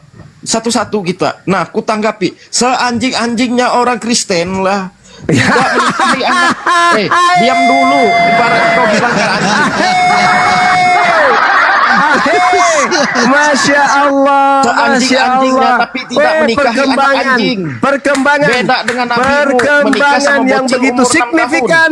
2 Petrus 2 nomor 21-22 memang di situ Kristen disebut anjing dan babi. La haula wala Seanjing-anjingnya tidak quwata menikahi illa anak billah. anjing. Logikanya seperti itu. Iya. Nah, dia mengakui. Nah, Anjing- udah selesai. anjing cipe, Beda iya, Nabi iya, kau iya, menikahi iya. anak Jadi anak kecil teman-teman umur 6 sekalian, tahun. teman-teman Lebih sekalian, mulia siapa? Gitu loh teman-teman logikanya. sekalian, Jeter. ternyata dia sudah mengakui bahwa Kristen itu memang anjing. Maaf ya. Seanjing-anjingnya tidak Dia menikahi anak seanjing-anjingnya anjing, katanya. Iya sama. Seanjing-anjingnya. Seanjing-anjingnya Seanjing-anjingnya tidak anjing menikahi tidak anak ada anjing. anjing membunuh Tuhannya. Siapa yang lebih anjing? Seanjing-anjingnya Siapa yang lebih anjing tidak ada anjing Tidak. menyembah makhluk kuburan. Seanjing-anjingnya anjing Seanjing-anjing tidak tidak ada menikahi anak anjing, menyembah manusia yang mati dikutuk di atas salib. Semuanya Seanjing-anjingnya monyetnya tidak menikahi bom-bom anak tidak anjing. pernah itu kemudian Gitu monyet loh. sama seperti Beda bom-bom dengan menyembah kau. makhluk yang ditombak di Seanjing-anjingnya atas menikahi salib. anak anjing. Jadi sudah benar kau mengatakan itu, udah betul. Seanjing-anjingnya anjing tidak ada anjing Tidak menyembah menikahi anak manusia. Menyembah Pernahkah manusia anjing yang mati menikahi anak digantung di anjing? tiang salib. Itu sudah betul itu. Pernahkah anjing menikahi anak anjing? Yang Seanjing-anjingnya umur 3 hari? anjing. Tidak ada anjing yang kawin sesama anjing. makanya aku bilang Laki-laki juga. anjing kawin sama laki-laki anjing. Tetapi faktanya, di Kristen laki-laki kawin sama laki-laki. Berarti lebih anjing daripada anjing. Malu. Malu. Kabur ya. Sakit hati dia teman-teman.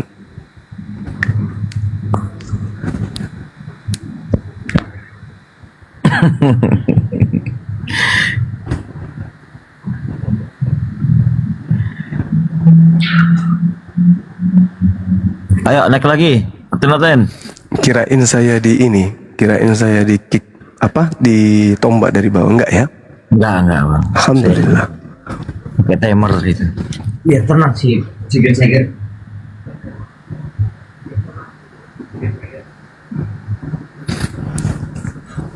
Masya Allah, teman-teman yang mendukung apologet kita ini ya, makasih ya. Kita doakan rezekinya bertambah, teman-teman yang mendukung di bawah, kesehatannya ketika terganggu dipulihkan oleh Allah. Masya Allah. Luar biasa sahabat-sahabat sekalian. Oke, ada lagi pasien baru? Ada di bawah nih bang.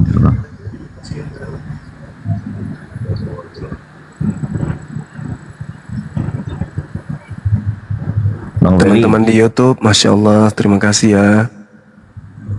Sahabat-sahabat yang ada di YouTube Zulkifli Mabas Official, dan yang ada di Lensa News TV, yang ada di Mantp, sehat-sehat kalian semua ya. Amin. Amin. Ada pasien sakit ini bang. Bukan pasien ini dokter ini dokter.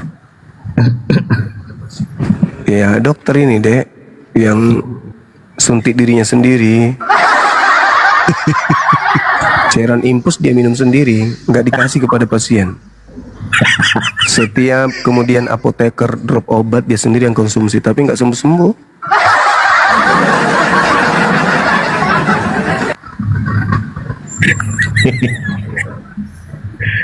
Ya global. Assalamualaikum warahmatullahi wabarakatuh. Waalaikum.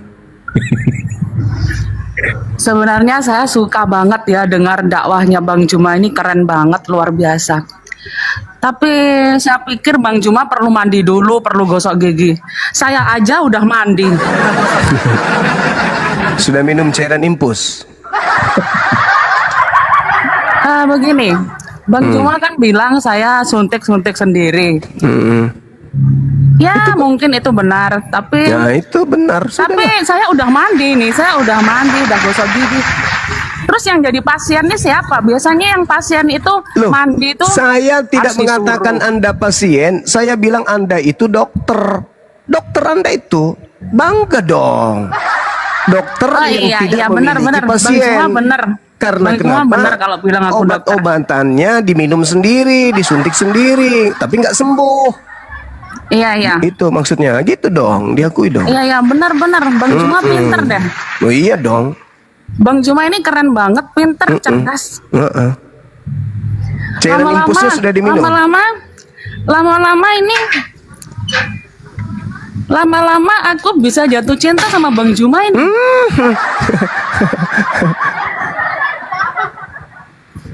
Lanjut.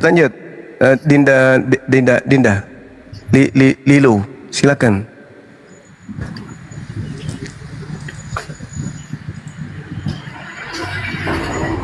Lanjut dulu lah ke semua. Mungkin Bang Dia, fadal. Ini saya nyimak lagi dari tadi ini kadalahnya. Boleh dokter, takut saya. Maka dari itu, ini pasiennya hostnya nih. Cuma.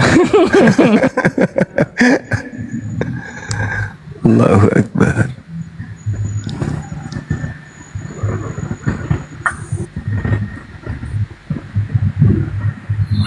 Oke, pasien berikutnya. Global. Selamat pagi. Iya ya. Saya jujur ya, sebenarnya saya sudah jatuh cinta sama Bang Juma, tapi saya harus bersahadat dengan baik dan benar dulu ya, supaya nanti saya ini berarti harus tahu diri dulu apakah saya pantas untuk Bang Juma atau tidak, begitu kan? Bang Juma, kira-kira gimana kalau kita menikah?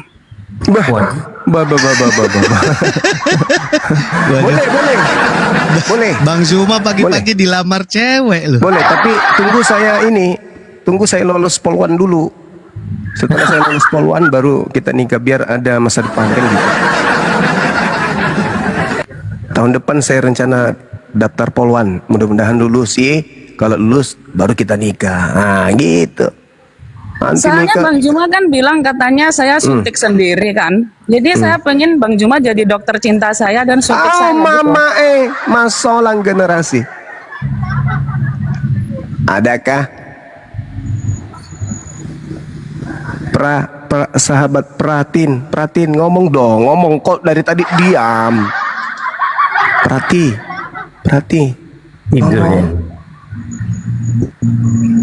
bantu dulu Woi.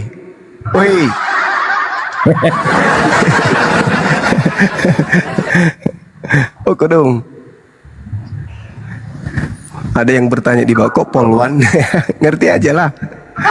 Kok polwan?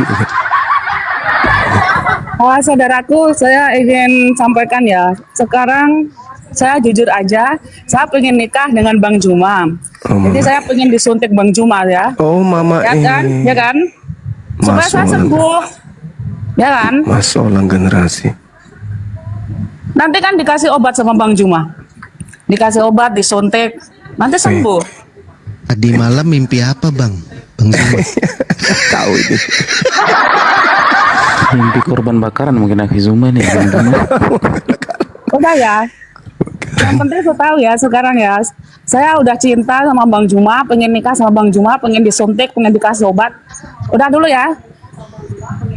Saya harus beraktivitas yang lain. Terima kasih. Wassalamualaikum warahmatullahi wabarakatuh. Waalaikumsalam. Kok ibu ini naik ke sini dalam keadaan basah dia. Basah. Penuh dengan ketuban kuda kayaknya.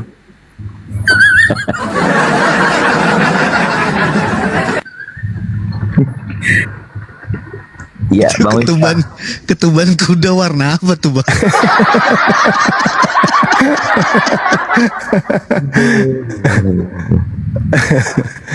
Allahu Akbar. Saya bikin kopi dulu campur masako deh. Saya nggak enak perasaan ini dibuat sama ibu tadi Sambil nyimak. Nanti kalau ada yang berat, silakan teman-teman. Ya. Bang Miftah, Assalamualaikum. Waalaikumsalam warahmatullahi wabarakatuh. Ya, gimana? Akhi, Masya Allah. Antum sehat? Ya, alhamdulillah Bang Zuma sehat, masya Allah. Akun baru ini akhi. Kenal Bang. Ustadz Miftah. Akun Bukan. Oh, Masya Allah. Beda. Oke, Masya Allah. Ini Beda, Bang. nama-nama yang baik dan suaranya juga mirip. Ya, salam kenal yang akhi ya. Ya, siap Bang. Masya Allah. Semakin banyak orang yang ikut dunia lintas agama ini, kita semakin kuat. Rapatkan barisan, hindarkan generasi kita dari gerakan-gerakan pemurtadan. Amin. Allahu Akbar. Lanjut.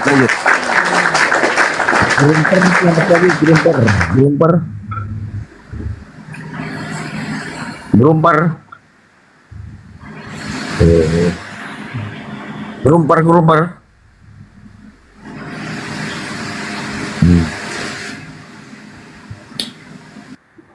Lah. Lanjut Bang Miftah, ini apa yang mau ini Bang Miftah? Bang Dia, Bang siapa ini? Bang Lilo. Buka mic. Ya. Tadinya saya mau nanya ke Bang Juma, Ustaz. Udah agak ada. Ya, silakan. Tentang apa namanya? Konsep poligami dalam Islam sebenarnya mau nanyanya. Waktu itu saya pernah ditanya orang Kristen tuh kenapa di Islam ada poligami katanya. Saya nggak bisa jawab. Gitu Ustaz. Bisa mau nanyain itu konsep poligami dalam Islam. Menurut orang Kristen yang nanya ke saya, berarti orang Islam tidak setia dengan istrinya gitu.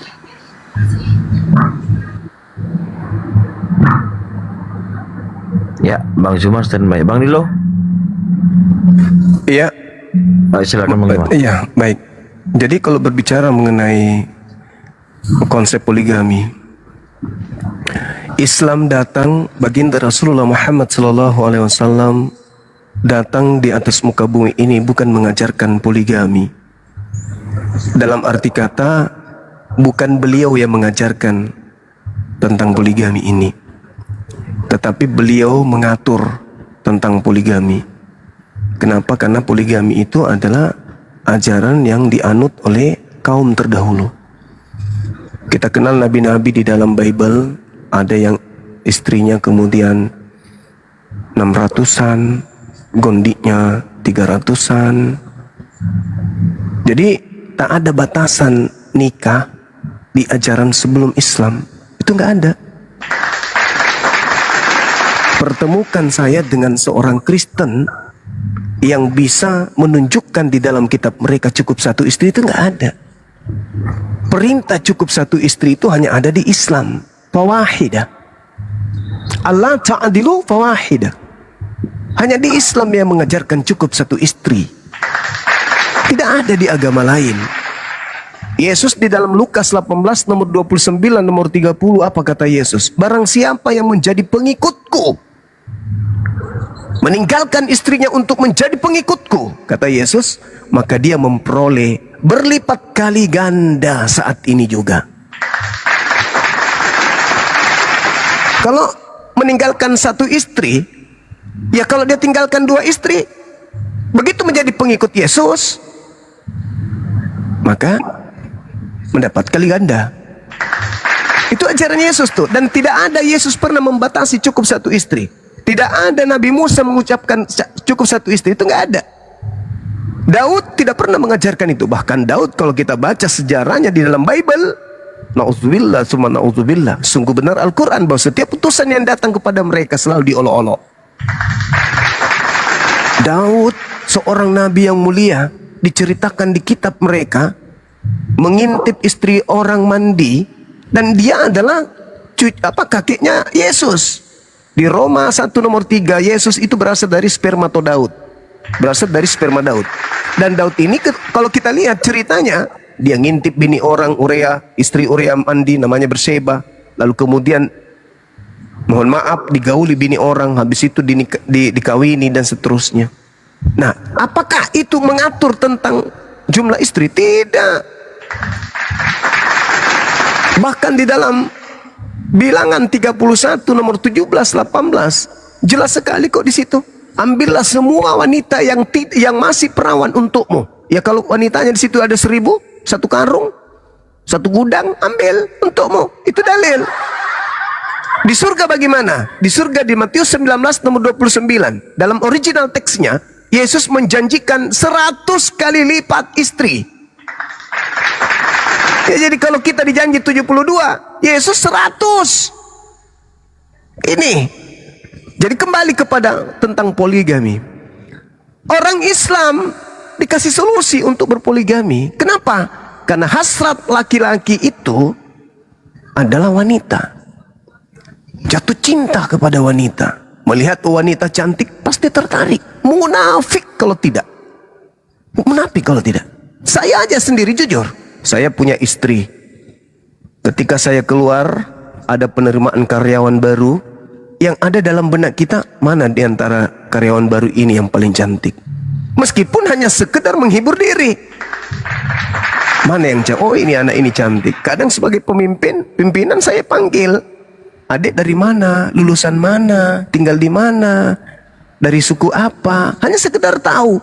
Tapi itu terjadi karena merasa wanita ini indah. Nah, keadaan ketika kita tidak bisa lagi sanggupi daripada kita berzina berdosa, maka Al-Quran mengatakan boleh kau menikah lebih dari satu, boleh. Tapi syaratnya ada. Apa itu? Adil. Lalu Allah mengatakan apa? Yang demikian itu lebih dekat untuk tidak berbuat zalim. Lebih dekat untuk tidak berbuat zalim daripada kamu berzina. Karena Allah mengatakan kalau engkau khawatir tidak kemudian bisa adil, fa in khiftum alla ta'dilu fawahidah, maka cukup satu. Sekarang permasalahannya adalah, sanggupkah saya adil ketika saya menikah dengan wanita kedua?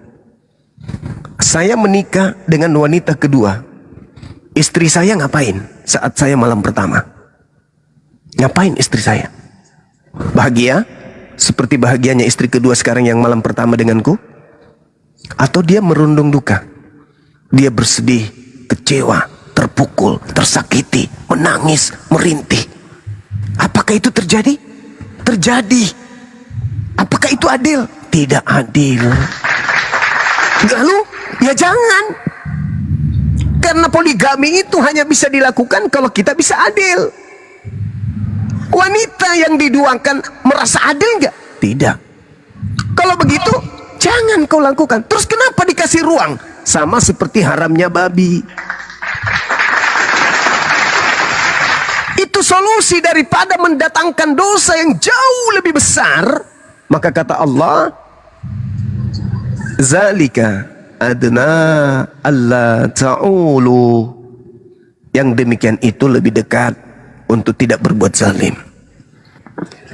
Tapi tidak berarti tidak zalim. Kalau istri tersakiti, menikah tanpa kemudian sepengetahuan istri, tanpa izin mereka, itu masuk ke dalam kategori zalim nggak? Ya zalim. Boleh nggak dalam Islam? Nggak boleh. Nggak boleh dalam Islam, zalim itu nggak boleh. Berarti Al-Quran memberikan solusi, daripada ente berzina, dosanya jauh lebih besar, maka boleh kau menikah apabila kamu bisa adil. Jadi kesimpulannya, agama yang melarang poligami itu adalah agama yang melegalkan persinahan. Contoh agama Pak Martin, boleh nggak cerai? Tidak boleh, selain zina. Jadi kalau Pak Martin sudah bosan sama istrinya, Pak Martin boleh berzina supaya dicerai. Karena hanya ada satu alasan bercerai menurut yang tertulis di Bible, zina. Boleh. Misalnya Pak Martin sudah bosan sama bininya, mau cari yang lain yang lebih segar-segar, boleh. Pak Martin berzina dulu. Ketahuan, cerai deh dengan istri pertama. Itu solusi kalau di mereka. Tapi kalau di Islam, tidak bisa. Kalau Anda kemudian bisa adil, silakan Anda poligami. Tapi yakin Anda bisa adil. Yakin. Yakin.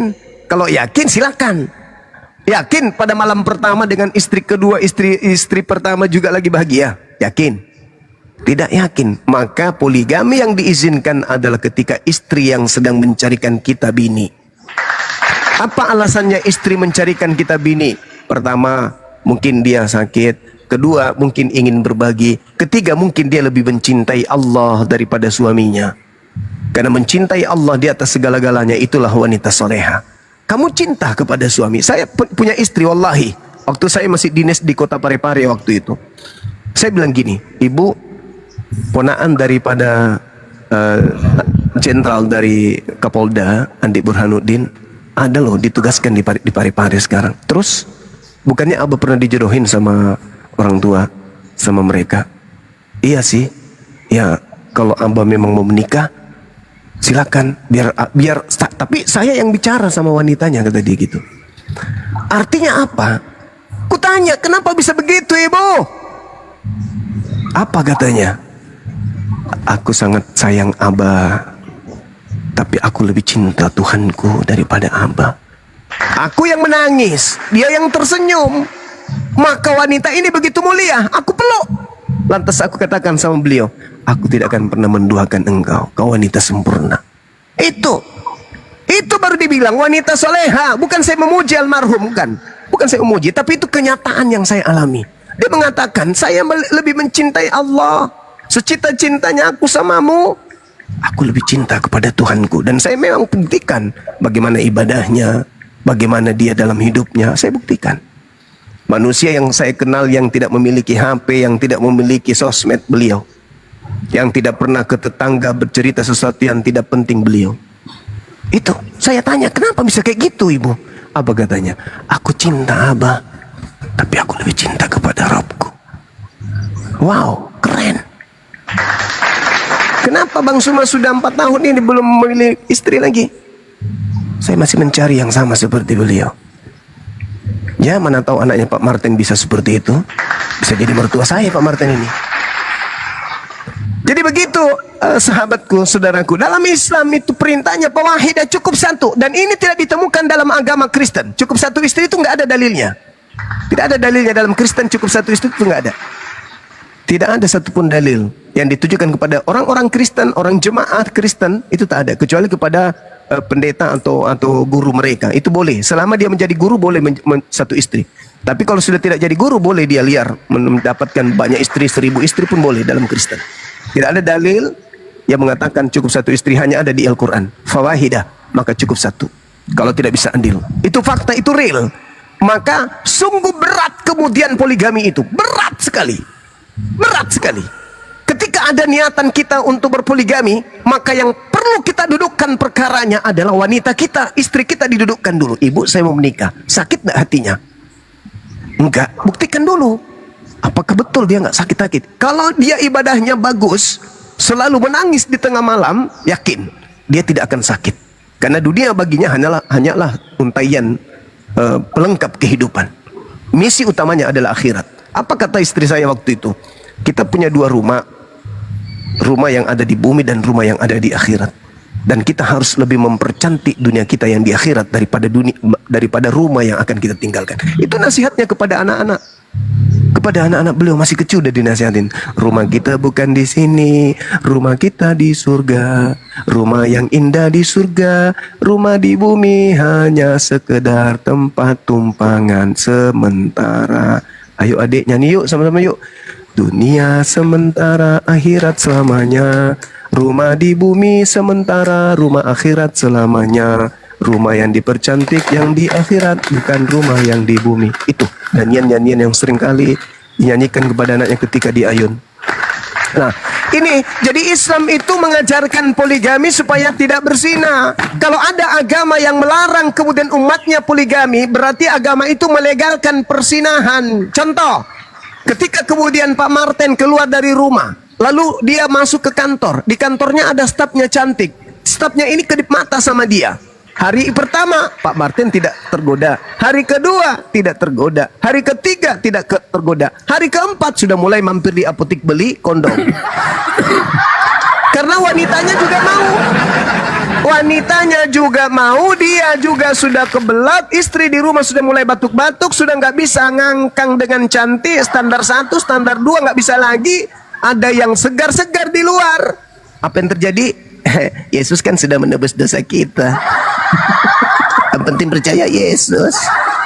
Anak-anakku, jangan kau berdosa. Namun apabila engkau berdosa, ada Yesus sebagai pendamai dosa kita. Bahkan bukan cuma dosa kita, bahkan dosa dunia. Roma 5 nomor 20. Di mana dosa semakin banyak, di situ kasih karunia akan semakin melimpah-limpah. Di mana Anda berzina banyak kali, di situ kasih karunia melimpah-limpah. Makanya di barat, tolak ukurnya barat. Tolak ukurnya barat. Kenapa? Barat lebih dulu Kristen daripada Indonesia. Indonesia belum mengalahkan kemudian ajarannya secara totalitas karena mereka malu di umat Islam yang mayoritas. Mereka malu-malu mempraktikkan isi Bible. Tapi kalau di barat sudah kita lihat laki-laki, cewek baru-baru ini viral laki kawin sama babi. Kawin sama babi. Kenapa? Karena segala sesuatu halal. Kalau ada dosa cukup percaya Yesus maka dosa ditebus.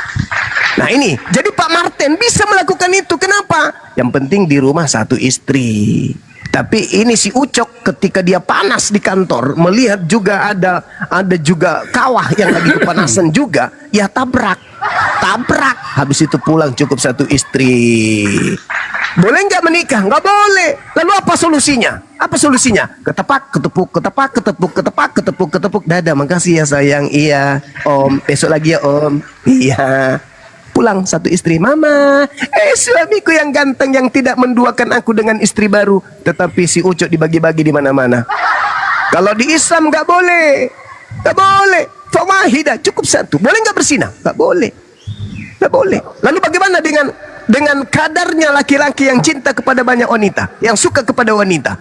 Puasa, jaga pandangan, perbanyak kemudian ingat kematian, perbanyak kemudian ingat Allah, perbanyak siksa kubur diingat, perbanyak kemudian mengingat susahnya neraka. Maka manusia yang beriman akan menundukkan syahwatnya daripada itu.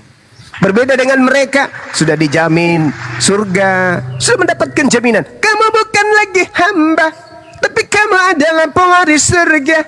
Ya kalau sudah pewaris surga, ya dosa apapun kalian lakukan bisa. Makanya di Kristen itu, ya di ajaran Pak Martin itu, teman-teman, ini anak-anak Islam harus tahu. Makanya di ajaran Kristen itu tidak ada hukuman ketika ada orang berzina. Apa hukumnya di Kristen? Nggak ada. Ketika di Kristen ada orang merampok, membunuh, memperkaos, apa hukumnya di Kristen? Nggak ada. Cuman satu, apa itu? Kasihi musuhmu, kasihi musuhmu. Bukan hanya sampai situ Bang Suma. Lalu doakanlah dia yang baik-baik. Jadi kalau ada orang menemukan istrinya lagi diperkosa, bukan dia mengambil parang untuk menebas, tapi langsung berdoa di situ, ya Bapakku yang ada di surga, kasihilah dia, maafkanlah dosanya yang telah memperkaos bini saya halilintar. Itu makanya tak ada. Coba mana dalilnya? Pelaku zina di dalam Kristen apa hukumannya? Ndek nara. Ndek nara. Ketika orang Kristen berzina apa hukumannya? Pak Martin? Ada? Tidak ada. Tidak ada. Ketika orang Kristen membunuh apa hukumannya? Tidak ada. Coba. Ketika orang ketahuan di Kristen berzina, apa hukumannya? Tidak ada. Kalau di Yahudi, orang berzina kata Yesus, kisas. Mencuri, potong tangan. Ngintip orang, cungkil mata. Melihat gadis cantik, cungkil mata. Tapi kalau Kristen, berlaku nggak itu? Enggak. Kata Yesus, barang siapa yang memandang wanita dan mengingini dalam hatinya, dia sudah berzina. Apa hukumnya? Cungkil matanya. Itu kata Yesus. Kalau Kristen lihat wanita, berdosa enggak? Enggak. Apa hukumannya? Ya, kasihi. Apa itu kasihi? Ya, bulu ketemu bulu dah. Saya kira begitu teman-teman sekalian. Terima kasih atas waktu yang diberikan kepada saya sesi kedua. Karena Pak Martin manusia tak berakal muncul di sini, silakan mungkin dengan yang lain. Saya tidak bisa menghadapi orang tak berakal. Demikian. Ya. Hebat banget ya Juma ya. Ini saudara saya sudah lama dia nih. Dia kalau ketemu saya langsung stres dia. Juma nih. Jadi ya kita harus ngerti lah. Jadi begini Juma ya, saya ulangi lagi ya, bahwa manusia itu diperhadapkan oleh dua hal yang paling penting dalam hidup ini. Pertama, dosa amarah. Amarah yang ngamuk-ngamuk gitu loh. Apa-apa tersinggung marah gitu. Yang kedua, dosa hawa nafsu. Jadi hawa nafsu amarah, hawa nafsu birahi. Ini dua hal yang paling inti dalam kehidupan manusia. Sehingga dalam Alkitab situ, dalam Bible itu sangat ditekankan sekali, sehingga kita tidak aneh dengan itu. Jadi kalau memang orang tidak bisa menguasai diri sampai dia ngamuk-ngamuk marah-marah, itu adalah kuasa iblis. Keduanya, kalau orang tidak bisa nahan hawa nafsunya, itu juga kuasa iblis, karena iblis itu menggoda di situ. Tuhan mula-mula menciptakan manusia laki dan perempuan itu satu. Laki-laki meninggalkan ibu bapaknya dan bersatu dengan istrinya. Mereka bukan dua tapi satu. Itu. Jadi dari mulanya Adam cuma dengan Hawa, tidak dengan lain. Sehingga kalau ada yang melakukan lebih daripada itu adalah hasutan iblis, hasutan hawa nafsu. Karena yang paling inti dalam hidup ini adalah hawa nafsu amarah dan hawa nafsu birahi. Nah, dua ini kalau sudah dilakukan, itu jelas itu dari iblis. Jadi kekristenan itu jelas, sangat jelas. Karena hubungan suami istri itu seperti hubungan antara Tuhan dengan jemaat, sehingga sangat sakral sekali. Sangat sakral sekali. Kalau misalnya tadi Juma katakan di barat, ya itu namanya ada aja yang memang lemah. Kalau orang barat memang seperti itu. Mereka itu liberal. Kadang-kadang ngaku Kristen tapi mereka punya pemahaman liberal, tidak mau diatur oleh Alkitab atau Bible. Karena Tuhan mengajar orang untuk menjauhkan daripada perzinahan, menjauhkan diri dari hawa nafsu amarah, hawa nafsu birahi. Karena itu dua hal yang paling inti, sehingga kalau sampai sekarang orang masih melakukan itu, berarti dia belum mengenal Tuhan dengan benar. Karena Tuhan yang benar itu hanya kasih satu istri, satu suami. Tidak boleh lebih daripada itu. Karena itu sangat sakral, sehingga dalam kitab Kejadian pasal 2 ayat 24-25 sudah mengatakan bahwa hanya satu suami, satu istri. Ya, lebih daripada itu adalah perzinahan. Dan ini yang dilanggar oleh manusia karena manusia tidak bisa menguasai diri dari dua hal itu. Dalam Kristen itu sangat berat itu. Ada yang memang yang melanggar, tapi Anda sudah tahu bahwa Tuhan menghukum mereka itu. Tidak ada orang yang kawin seperti itu, hidupnya aman, itu tidak ada. Ya, tidak ada hukum memang yang mengatakan, tapi Tuhan menghukum. Tuhan itu menghukum. Orang Kristen takut sekali kalau Tuhan menghukum. sampai ke tulang sumsum. Sehingga orang Kristen banyak yang sudah dihajar habis-habisan baru dia bertobat. Dan itu ada saja yang melanggar. Tapi kita harus konsisten. Bahwa kita harus menguasai diri dari dosa waris itu. Yaitu hawa nafsu amarah dan hawa nafsu birahi. Ini paling inti dalam ajaran Kristen. Jadi kalau orang ngomong macam-macam tentang Tuhan, tapi masih dikuasai amarah, dikuasai birahi, itu berarti dia belum punya Tuhan yang benar. Karena di dalam Kristen, itu bukan saja berdasarkan kesadaran, tetapi ada Roh Kudus yang diberikan. Karena manusia tidak bisa melakukan hal yang benar, yang baik, selain dituntun Roh Kudus. Sebagai manusia, makanya orang Kristen ada yang melanggar juga, karena mereka terlepas dari kuasa Roh Kudus. Tapi kalau orang yang dikuasai Roh Kudus, dia bisa mengatasi kemarahan, dia bisa mengatasi hawa nafsu birahi. Ya, jadi itu. Kalau saya punya pengalaman banyak sosial begitu dari muda, saya banyak. Ya, saya tidak terkecoh dengan semua itu.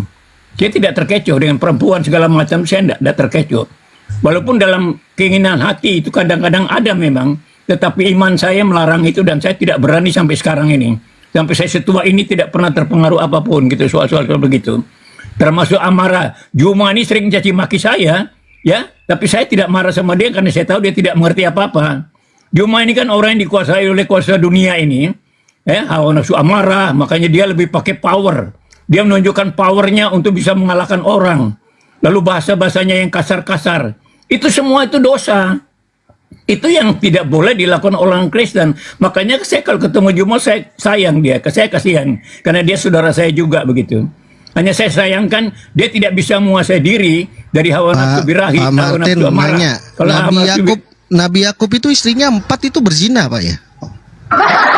Nabi Yakub. Betul, itu iya. Jadi begini. Nah, dengar saya jelaskan. Dalam perjanjian lama itu memang manusia itu memang masih dikuasai oleh pikirannya sendiri. Enggak, pertanyaan saya simpel, Dan Pak. memang Nabi Yakub itu istrinya 4, dia berzina nggak? Iya, berzina itu. Berarti Yesus keturunan pezina.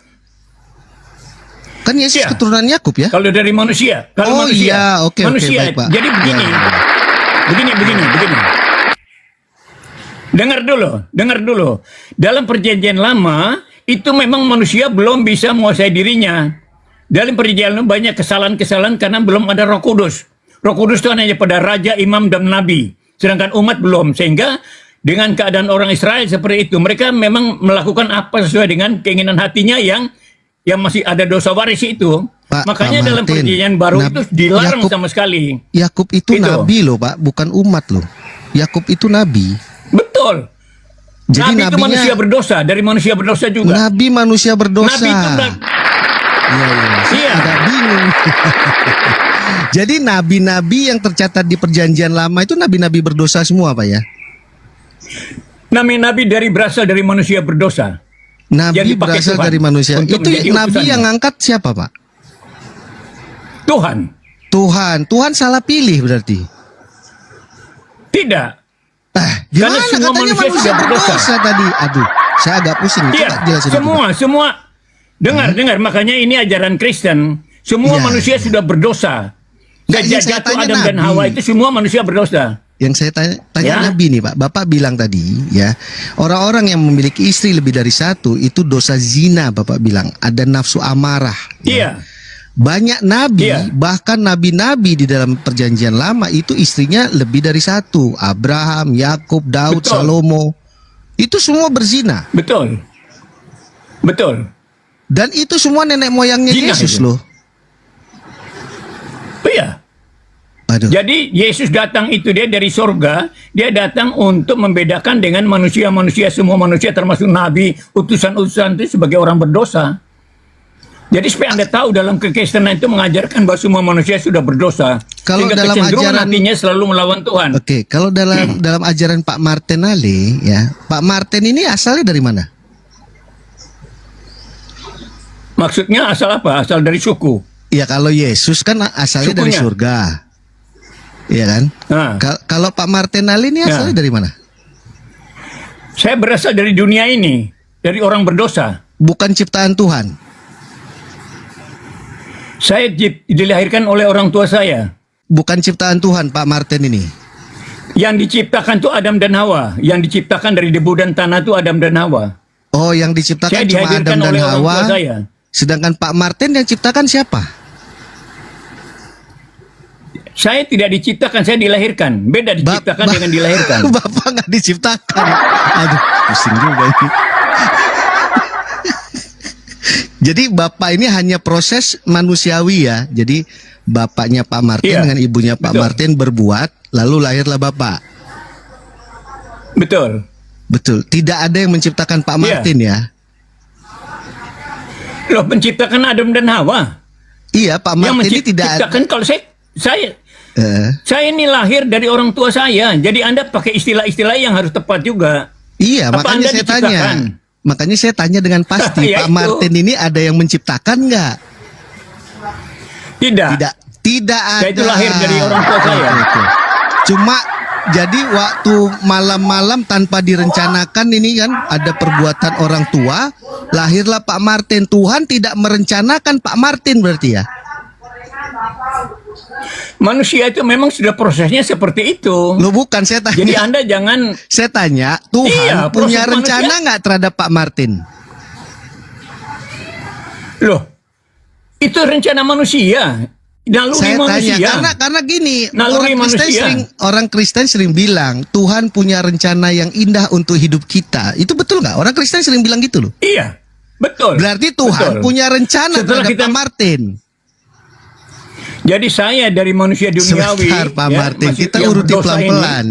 Kalimat tadi Pak Martin udah benarkan, Tuhan punya rencana yang indah untuk hidup kita. Itu Pak Martin udah benarkan. Jadi saya ulang pertanyaan, apakah Tuhan punya rencana yang indah untuk Pak Martin? Ya, jelas dong. Kenapa Dan sekarang Tuhan saya punya bisa ngajar rencana Anda untuk tentang- Bapak sedangkan dia tidak menciptakan Bapak? Kan Tuhan nggak menciptakan Loh, saya Bapak. itu- Kenapa Tuhan bikin rencana untuk Bapak? Ini nggak konsisten Pak Martin nih. Coba dipikir lagi Pak. Saya dilahirkan kok Saya dilahirkan bukan saya mau diciptakan. buktikan. Yang saya mau diciptakan itu buktikan. Adam dan Hawa. Anda tahu Saya mau nggak ciptakan buktikan. itu apa? Saya mau Diciptakan seperti buktikan, orang bikin Pak priuk Martin. itu loh. Pak Martin, saya Anda mau nggak ada ajak lah. Anda tidak usah. Saya mau Nggak ajak bisa, Pak Anda salah. Martin Anda- supaya klik sama Anda salah ngomongnya, kalimat Bapak, ya kalimat yang Bapak ajarkan di gereja bahwa Tuhan punya rencana yang indah untuk hidup kita. Bapak harus paham kalau Bapak diciptakan dan Tuhan merencanakan hidup Bapak. Masa gitu aja Bapak nggak bisa nyambung kalimat itu? Kalau Tuhan merencanakan hidup Bapak yang indah, maka Tuhan yang menciptakan Bapak. Gitu aja Bapak nggak paham. Nah, disitulah Nah, bedanya mulai klik. pemahaman Anda Islam beda dengan saya. Loh bukan, Itu beda. itu semua saya Anda pakai sebagai kalimat Islam- Anda di gereja Pak Martin. jangan plesetkan saya. Anda nggak bisa. Anda nggak bisa plesetkan saya. Nggak bisa. Bukan Anda nggak nggak bisa. bisa. Anda mulai Saya mulai ini dilahirkan connect oleh sebenarnya. manusia. Dilahirkan oleh orang tua saya, bukan diciptakan. Yang diciptakan itu Adam dan Hawa saja. Ya, terus Lalu Tuhan kita ini keturunannya. Ya. Anda Pak Anda Martin. kepleset itu. Enggak, saya enggak kepleset Anda Pak Martin. kepleset. Saya tanya ulang, Pak Martin Nggak merencanakan bisa. hidup Pak Martin Anda nggak? di mana? Anda diciptakan. Saya Sekarang saya diciptakan Pak tanya, Anda Martin. diciptakan Tuhan. Semua yang Oh, ada diciptakan di gimana bumi, ciptanya? langit dan di Bagaimana antara ciptaannya? keduanya semuanya Bagaimana dia diciptakan. menciptakan? Dengar, bagaimana dia menciptakan Anda? Oh, Bapak nanya penciptaan manusia. Loh, itu Anda kepleset, repot kan? Enggak Jelaskan, kepleset kan? loh. Kalau Anda kami ada di kenyataan Al-Quran. Dilahirkan orang tuamu kok kamu diciptakan gimana sih? Pakai bahasa Bentar, yang saya benar. cari Kita ayatnya yang ya. diciptakan itu hanya Adam dan Hawa. Kita ini keturunannya yang lahir dari orang tua. Jangan diplesetkan. Anda keliru tuh istilahnya itu. Keliru. Tapi kalau Bentar, itu memang sebentar, itu Pak. Ini pendapat saya Anda ya carikan silakan ayatnya. saja. Saya nggak Zakaria hafal soalnya. 12 nomor 1, Tuhan menciptakan semua roh yang ada pada diri manusia. Nah, lanjut Bang. Menciptakan roh. Jangan-jangan Roh saya tidak manusia, cocok dengan orang tak berakal. Roh apa manusia? Dia Roh apa saja manusia? menyampaikan bahwasanya Abraham dan nabi-nabi itu berzina, padahal belum ada hukum zina pada masa Abraham, pada masa Ayub. Bahkan Ulangan 21, Tuhan melegalkan poligami. Apabila seorang mempunyai 2 istri dan seorang dicintai dan yang lainnya tidak dicintai, itu Tuhan tidak pernah melarang poligami. Tapi Kristen karena melegalkan zina, cukup 1 istri tapi zina jalan terus. Lanjut sahabatku, lanjut. Ya Pak Ali. Ya. Jadi ternyata Jadi di orang kitab Bapak. poligami itu Ya silakan Kenapa? terusin Pak. jadi Musa yang melegalkan itu Musa melegalkan adanya itu karena kekerasan hati. Jadi itulah karena kekerasan hati. Jadi Tuhan tidak pernah menyuruh itu karena Tuhan menciptakan Adam dan Hawa, tidak menciptakan hawa-hawa lain. Dalam Kejadian 2 ayat 24-25 juga dia dari 1 istri, dari 1 suami. Tidak boleh mereka menjadi satu. Pak, kata Itu. Yesus, karena keteguhan hatimu kau minta berulang-ulang kepada Musa untuk cerai. Itu urusan cerai, bukan poligami, Pak. Bapak kurang teliti kayaknya baca kitab Bapak. Itu untuk Ya itu cerai, pemahaman Pak. Anda ya, itu tafsiran Anda, silakan aja. Itu tafsiran Anda. Tetapi Tuhan tidak boleh orang poligami itu tidak boleh. Tidak boleh jelas itu enggak. Dalilnya Karena mana? begini, Dalilnya mana larangan hubungan poligami? suami istri. Larangannya mana poligami Ya. mana? Mana larangannya poligami? Dalam Kejadian 1 ayat 2 ayat 24-25 itu Larangan poligami. seorang laki-laki dengan seorang istri. Larangan Tidak boleh, poligami. tidak boleh. Larangan poligami. Tidak Memang boleh seorang- dilarang mempraktekkan ajaran Kristen 2 laki-laki 2 perempuan itu nggak boleh. Harus laki-laki itu harus ketika dia bergaul dengan istrinya harus 1 perempuan 1 laki-laki. Itu tidak boleh seperti di Kristen 1 laki-laki 5 perempuan, itu tidak boleh.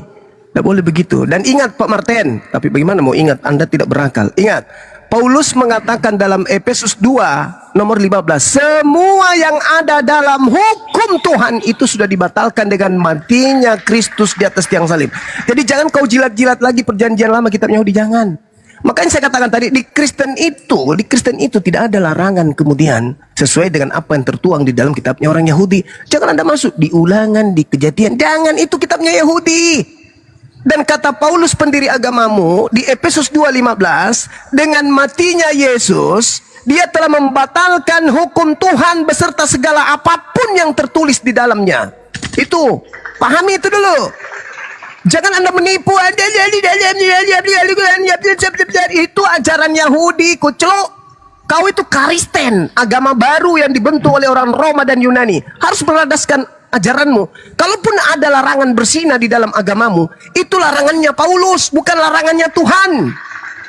Paulus melarang mengikuti ajaran Tuhan. Paulus mengatakan ajaran Tuhan itu tinja, sampah, kotoran. Lalu Paulus membuat aturan baru. Ketika ada perintah Tuhan jangan berzina, Paulus batalkan itu. Jangan kau ikuti itu. Kau harus ikuti perintahku, jangan berzina. Maka Pak Martin tidak berzina di depan istri, entah di belakang. Itu bukan mengikuti firman Tuhan, tapi mengikuti firman Paulus. Paham kau sampai situ? Ya, jadi saya katakan kepada Pak Martin, di agama Kristen itu segala sesuatu boleh, segala sesuatu halal di Kristen. Jangan kau lari di kitabnya Yahudi. Kitabnya Yahudi itu untuk Yahudi, bukan untuk Kristen. Segala sesuatu yang tertulis dalam kitabnya Yahudi itu sudah dibatalkan dengan matinya Tuhanmu di atas pohon. Itu ajaran Paulus. Jangan lagi kau balik-balik menjilat-jilat kitab yang sudah dibatalkan Paulus itu, jangan. Jangan kau jilat lagi kitab yang disebutkan oleh Paulus itu. Apa kata Paulus di dalam suratnya Galatia 2 nomor 16? Tidak ada orang yang benar di hadapan Tuhan karena menjalankan hukum Tuhan. Jika engkau mengharapkan ada kebenaran dalam hukum Tuhan, maka sia-sialah kematian Kristus. Jangan kau mengharapkan kebenaran dalam firman Tuhan, Pak Martin. Tapi sulit saya menghadapi Anda karena Anda boleh bebas ngomong apa karena Anda tidak berakal. Silakan sahabatku dilanjut. Saya nggak kuat kalau orang tak berakal dilayani. Silakan. Udah kelamaan soalnya Bang Ju. ini kawan dari Zoom ini. Pak Martin udah begitu lama mendapatkan kebenaran, kenapa nggak benar-benar, Pak? Saya berpegang pada Alkitab ya. Ya, kalian tuh nggak ngerti namanya Bible itu, kalian nggak ngerti. Juma itu nggak ngerti, buta dia itu soal perjanjian lama. Dia hafal banyak ayat, tapi pengertiannya salah semua. Makanya dia ngoceh seperti apapun tidak ada gunanya itu. berbeda. Dia punya pemahaman. Jadi Ya, jangan ad Bible hominem, itu Pak. Jangan serang tidak bisa pribadi. Sabar-sabar. Tidak bisa Martin, dibaca secara Pak harfiah. Martin, Tidak. dengar Ya. saya Pak. Ya. Orang mengerti itu pakai akal atau pakai kaki? Iman. Iman. Iman. Orang mengerti itu pakai akal. Kalau ada orang mengatakan mengerti ya pakai akal. Masa mengerti pakai iman? Iman itu juga bahasa yang kau curi dari Quran. Tidak ada itu iman di Kristen, tidak ada. Dan Kristen Anda akui tidak berakal. Bagaimana Anda bisa paham Bible? Anda nggak berakal. Iman apa iman? Kau lihat kemudian keju, kau bilang itu adalah besi. Kau bilang emas, itu iman. Asal percaya saja. Jadi jangan sombong berbicara Pak Martin. Orang Kristen itu menurut Anda beragama tidak pakai akal. Bagaimana mungkin bisa mengerti tanpa akal? Anda cuma meraba-raba. Anda pegang teh ayam, Anda bilang, oh ini adalah bubur. Itu percaya saja namanya. Iman itu sesuai dengan akal. Iman itu sesuai dengan akal. Tidak boleh beriman tanpa akal, nggak boleh. Jadi Anda mengatakan saya tidak mengerti Bible. Anda yang tidak mengerti karena Anda tidak menggunakan akal. Paham? Ya, saya tinggal dulu ya Pak Martin karena setiap Anda berbicara pasti